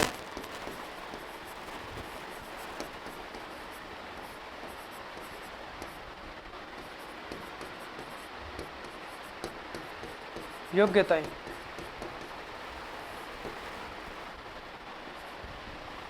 क्या होगी? 2 बिंदु लिखनी है बस। पहला लिख दो, भारत का नागरिक होना चाहिए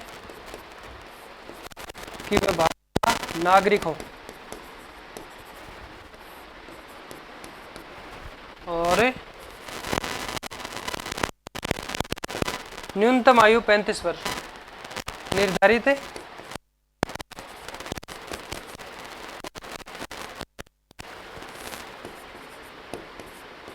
न्यूनतम आयु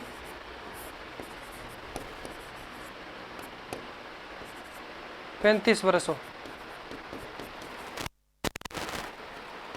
बस ये 2 बात है इसके अंदर। फिर दूसरा अनुच्छेद आगे लिखते हैं,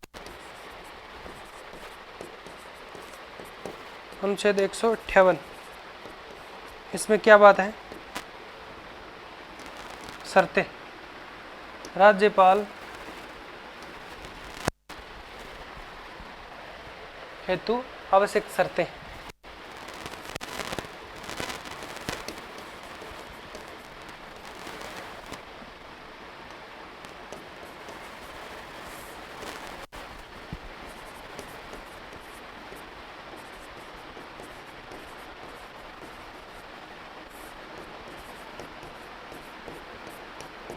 राज्यपाल हेतु आवश्यक शर्तें इसमें पढ़ते हैं।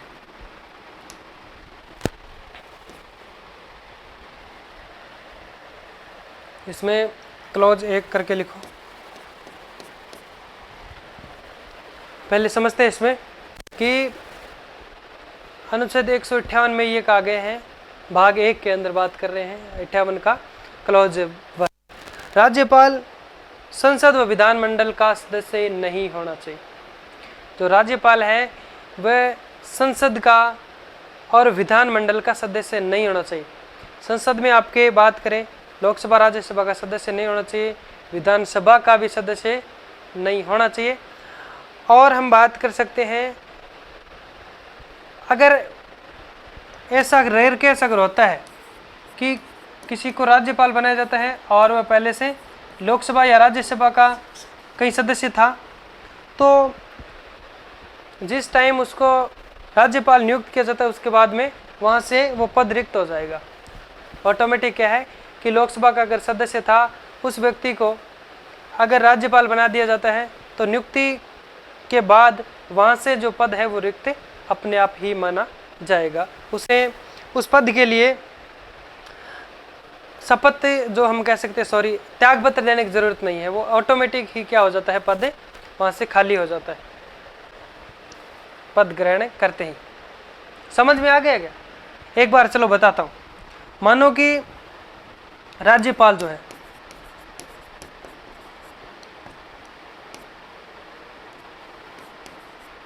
किसी व्यक्ति को राज्यपाल किसी राज्य का बनाया जाता है, तो ये व्यक्ति एक तो संसद का या विधानमंडल का सदस्य नहीं होना चाहिए। ठीक है, संसद विधानमंडल का सदस्य बिल्कुल भी नहीं होना चाहिए। अगर मानो कि ये किसी सदन का सदस्य है, मानो लोकसभा का या राज्यसभा का सदस्य है, संसद या विधानमंडल का सदस्य है, अगर इसको राज्यपाल बना दिया जाता है तो जिस दिन यहाँ पे नियुक्ति इसकी हो जाती है, कार्य ग्रहण ये कर लेता है, शपथ यहाँ ले लेता है, उसी समय यहाँ से इसकी सदस्यता खत्म हो जाएगी। सदस्यता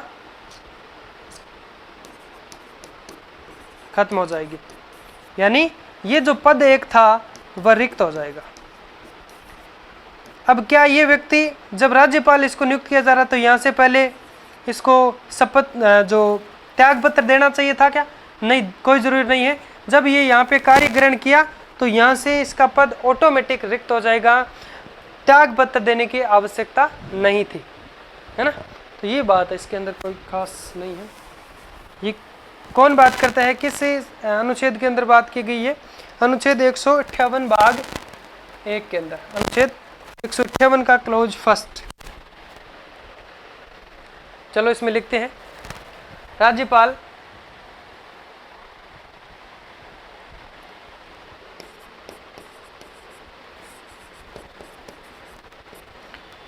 जो होता है वह संसद वह विधानमंडल का सदस्य नहीं होगा।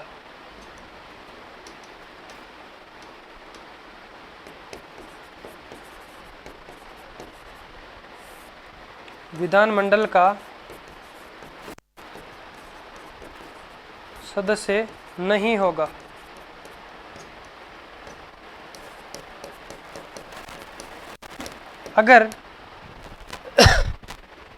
अगर किसी विधानमंडल या संसद या विधानमंडल के सदस्य को राज्यपाल अगर नियुक्त किया जाता है, यदि संसद या विधानमंडल के सदस्य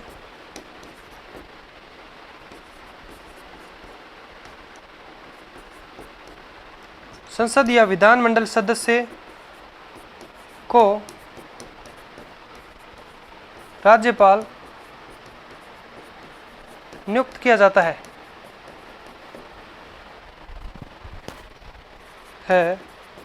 तो क्या होगा? कार्य ग्रहण करते ही उसका हम कह सकते हैं वहां से नियुक्ति जो यहाँ पे की जाती है उसी समय वहां से पद उसका रिक्त हो जाएगा।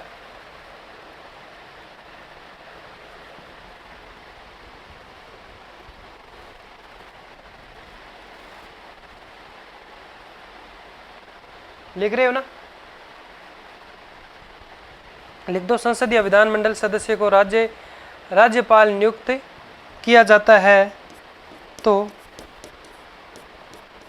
कार्य ग्रहण पश्चात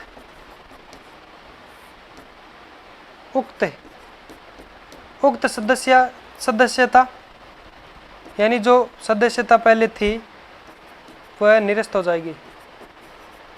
उक्त सदस्यता रिक्त हो जाएगी।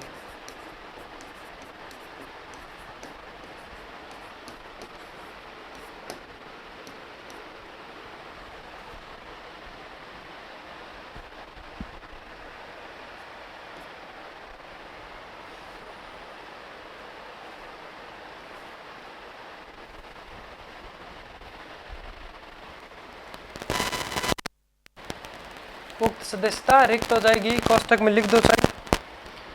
उसको त्याग पत्र देने की कोई जरूरी नहीं है, त्याग पत्र की आवश्यकता नहीं है।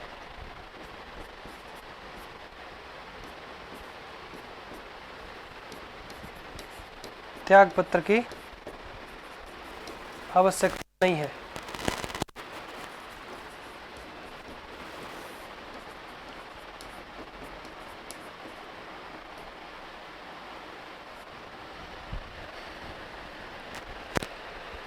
यह आपका हो गया 158 का क्लॉज फर्स्ट हो गया। और सेकंड में क्या दिया गया है कि राज्यपाल लाभ का पद धारण नहीं करेगा, ये क्लॉज सेकंड है। और थर्ड में क्या है, 158 के क्लॉज थर्ड के अंदर ये कहा गया है कि राज्यपाल के वेतन भत्तों का जो निर्धारण है वो कौन करेगा? संसद करेगी।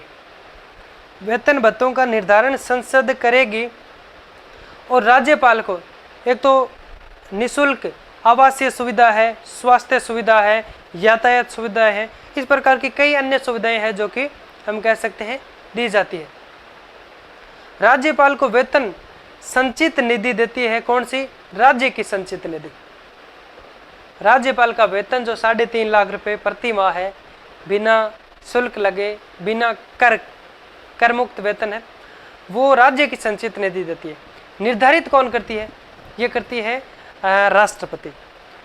निर्धारित है, जो कि राष्ट्रपति के द्वारा किया जाता है। मैंने ये भी आपको कहा था कि दो राज्यपाल, अगर एक राज्यपाल दो राज्यों का है तो भी निर्धारित ये राष्ट्रपति ही करेगा कि आपको इतना देना और आपका इतना देना है, और देंगे उन दोनों के राज्यों के जो राज्य संप्रतिनिधि है उनसे ही राज्यपाल का वेतन दिया जाएगा।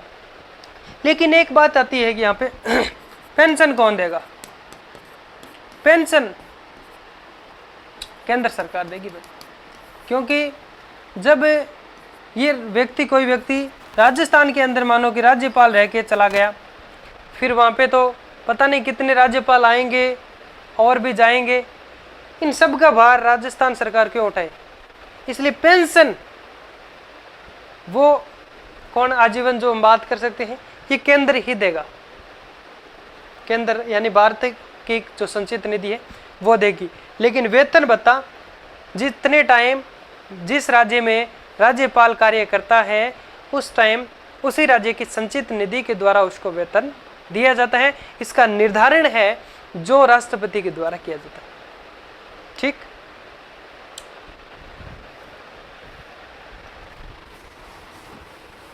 अब बात अगर पूछ ली जाए आपको कि राज्यपाल का वेतन संचित निधि देगी या फिर राज्यपाल का वेतन 3.5 लाख है, कर मुक्त है, या फिर पूछ लिया जाए कि राज्यपाल को निःशुल्क आवास सुविधा और यातायात सुविधाएं, इस प्रकार की जो सुविधाएं हैं वो किस आर्टिकल के अंदर है, आर्टिकल के अंदर किस भाग के अंदर है, क्लोज कौन सा है?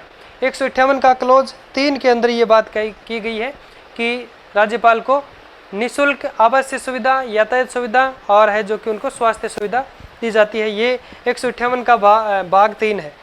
तो एक हमने पढ़ लिया, ठीक है, कि वह संसद व विधानमंडल का सदस्य नहीं होना चाहिए।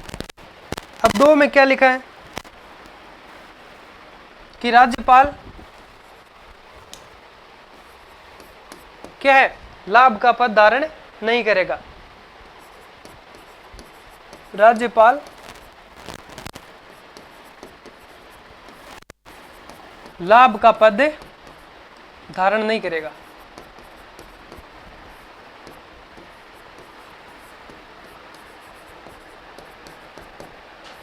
ठीक, और फिर आर्टिकल 158 के अंदर क्लोज 3 तीसरा जो भाग है उसमें लिखना है आपको, राज्यपाल के वेतन भत्तों का निर्धारण संसद के द्वारा किया जाता है।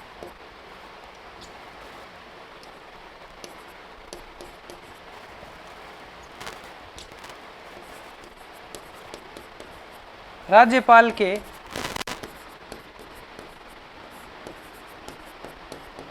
वेतन भत्तों का निर्धारण संसद द्वारा किया जाता है।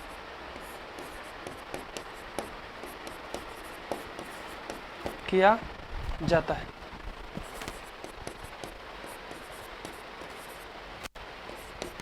इसी में एक चीज और लिखो कि राज्यपाल को निःशुल्क आवासीय सुविधा,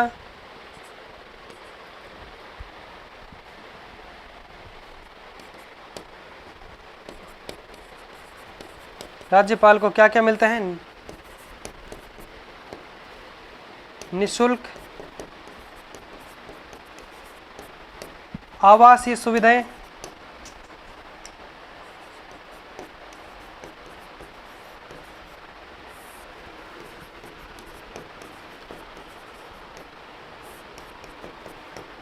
यातायात सुविधाएं, स्वास्थ्य सुविधाएं,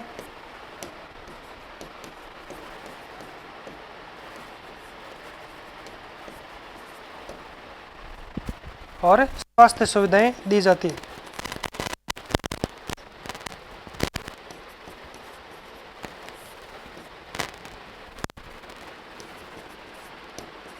स्वास्थ्य सुविधाएं, इस प्रकार की अन्य सुविधाएं भी दी जाती है।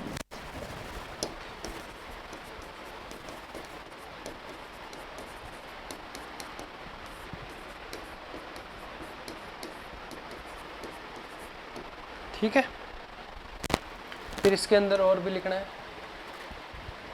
क्लोज 3 के अंदर ही है। इसमें लिखो आप कि राज्यपाल का वेतन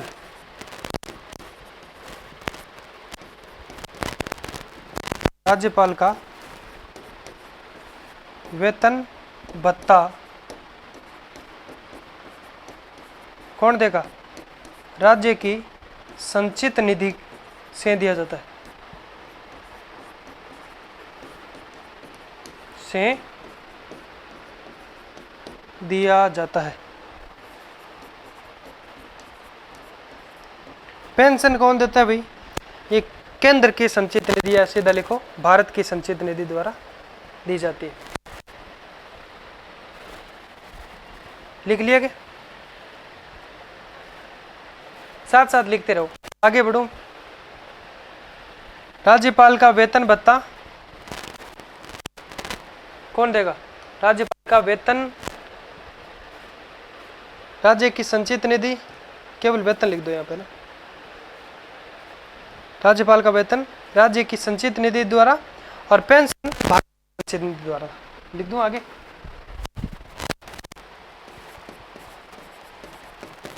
राज्यपाल को पेंशन भारत की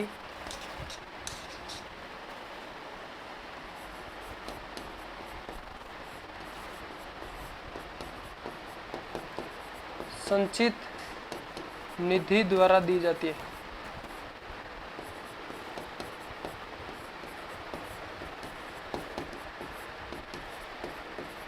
ठीक, फिर लिख लो वर्तमान में राज्यपाल का वेतन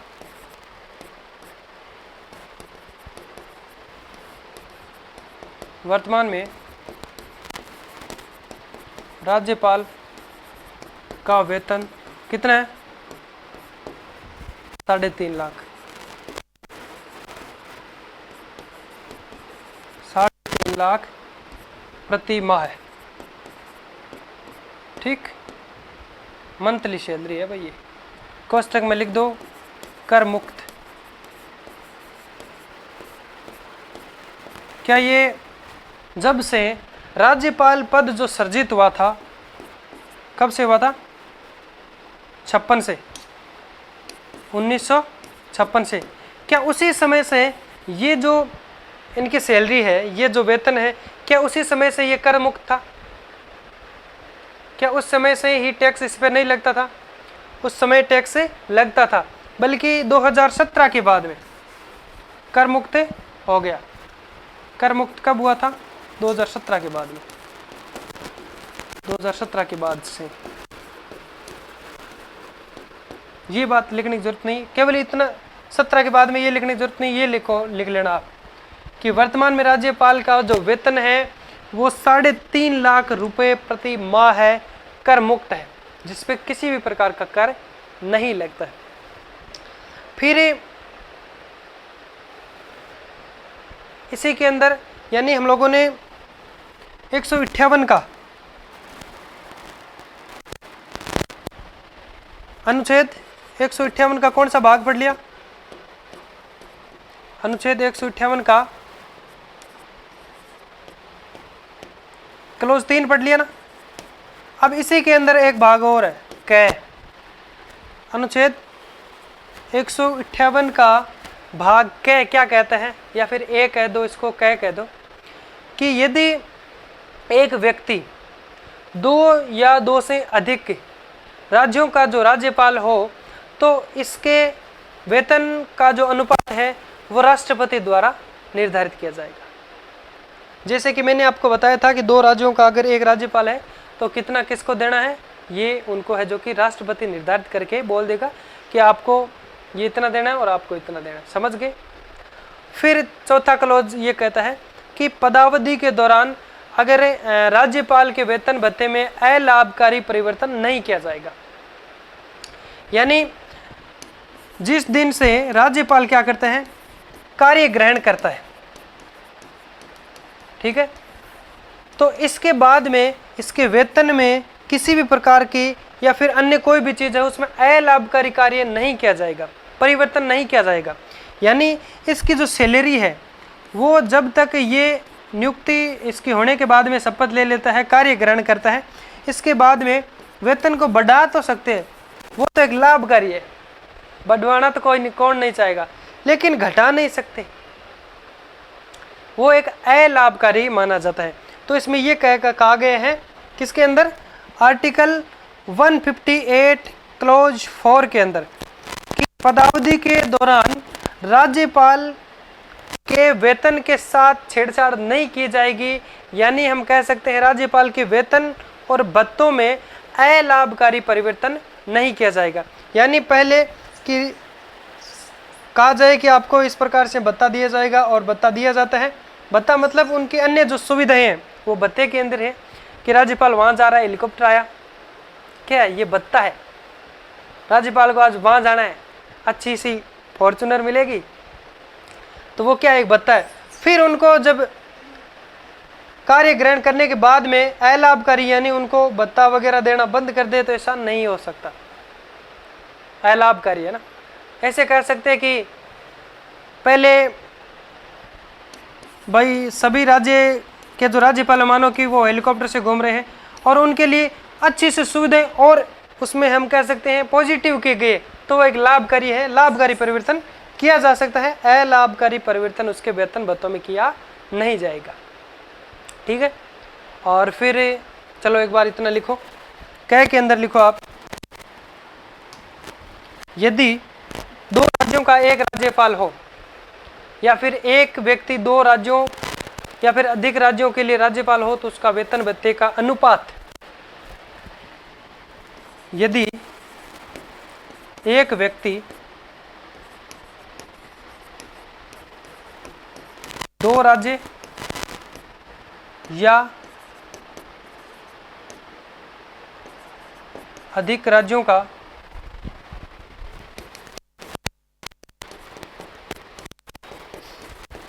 राज्यपाल हो तो उसके वेतन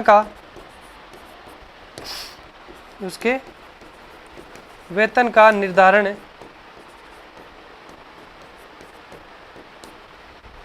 राष्ट्रपति द्वारा किया जाएगा, राष्ट्रपति द्वारा किया जाएगा। अगर ये निर्धारण नहीं करे तो क्या होगा भाई, जैसे राजस्थान हरियाणा का मान लो, राजस्थान हरियाणा का कोई एक राज्यपाल दोनों जगह काम कर रहा है, तो राजस्थान सोचेगा कि हरियाणा वाला देंगे, हम क्यों देंगे, हरियाणा वाला सोचेंगे राजस्थान वाला देंगे। तो इस चीज़ का इस प्रकार से किसी प्रकार का कोई विवाद न हो, जिसके लिए राष्ट्रपति एक कार्य करता है, इन दोनों को अगर 50-50 भी कर सकते हैं कि आधा तेरे को देना आधा तेरे को देना है, या फिर 60-40 भी कर सकते हैं, वो राष्ट्रपति पे डिपेंड करता है वो किस प्रकार से इसमें देख करके है जो कि निर्धारण कर देता है दोनों को कि भाई इतना पेमेंट उसके खाते में डाल देना है। समझ रहे हो, कौन डालेगा, कोई व्यक्ति डालेगा संचित निधि से, है ना, संस्था जो हम कह सकते हैं। ये लिख लिया। अब आपको करना क्या है इसके बाद में, ये तो हम क्लोज 3 के अंदर कह पढ़ लिया, और अब 4 लिखना आपको, क्लोज 4 158 का भाग 4, यानी अलाभकारी परिवर्तन नहीं किया जा सकता। ये लिख दो पहले फटाफट से। अनुच्छेद 158 क्लोज 3 का भाग क, यदि एक व्यक्ति दो राज्य या अधिक राज्यों का राज्यपाल हो तो उसके वेतन भत्तों का निर्धारण उसके वेतन अनुपात का निर्धारण, अनुपात यानी दोनों को कितना कितना देना है, ये बात मैंने लिखी नहीं, वेतन का अनुपात, वेतन के अनुपात का निर्धारण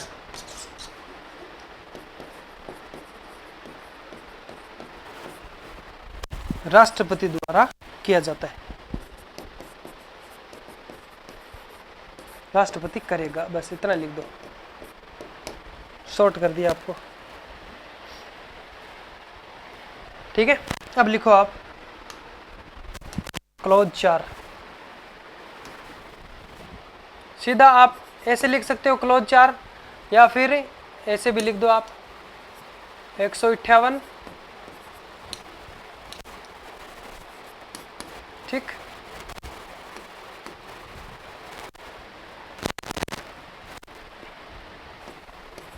पदावधि के दौरान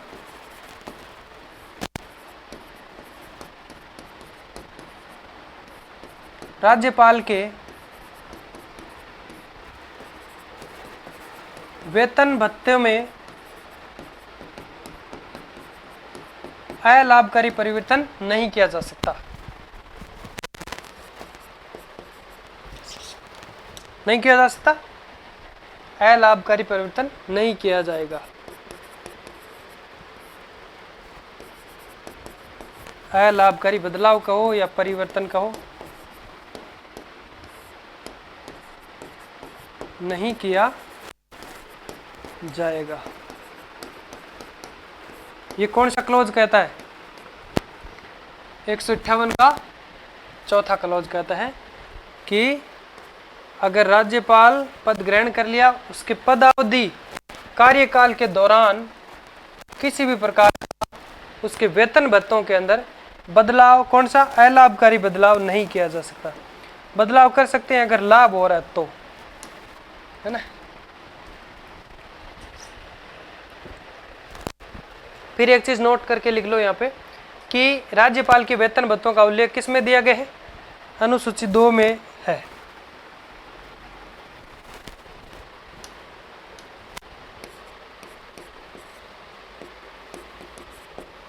राज्यपाल के वेतन भत्तों का उल्लेख 2 में किया गया।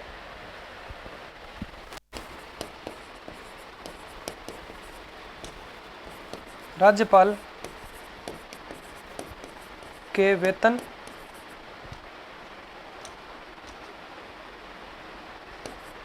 भत्तों का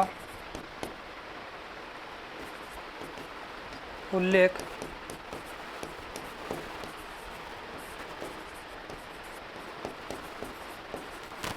अनुसूची 2 में किया गया।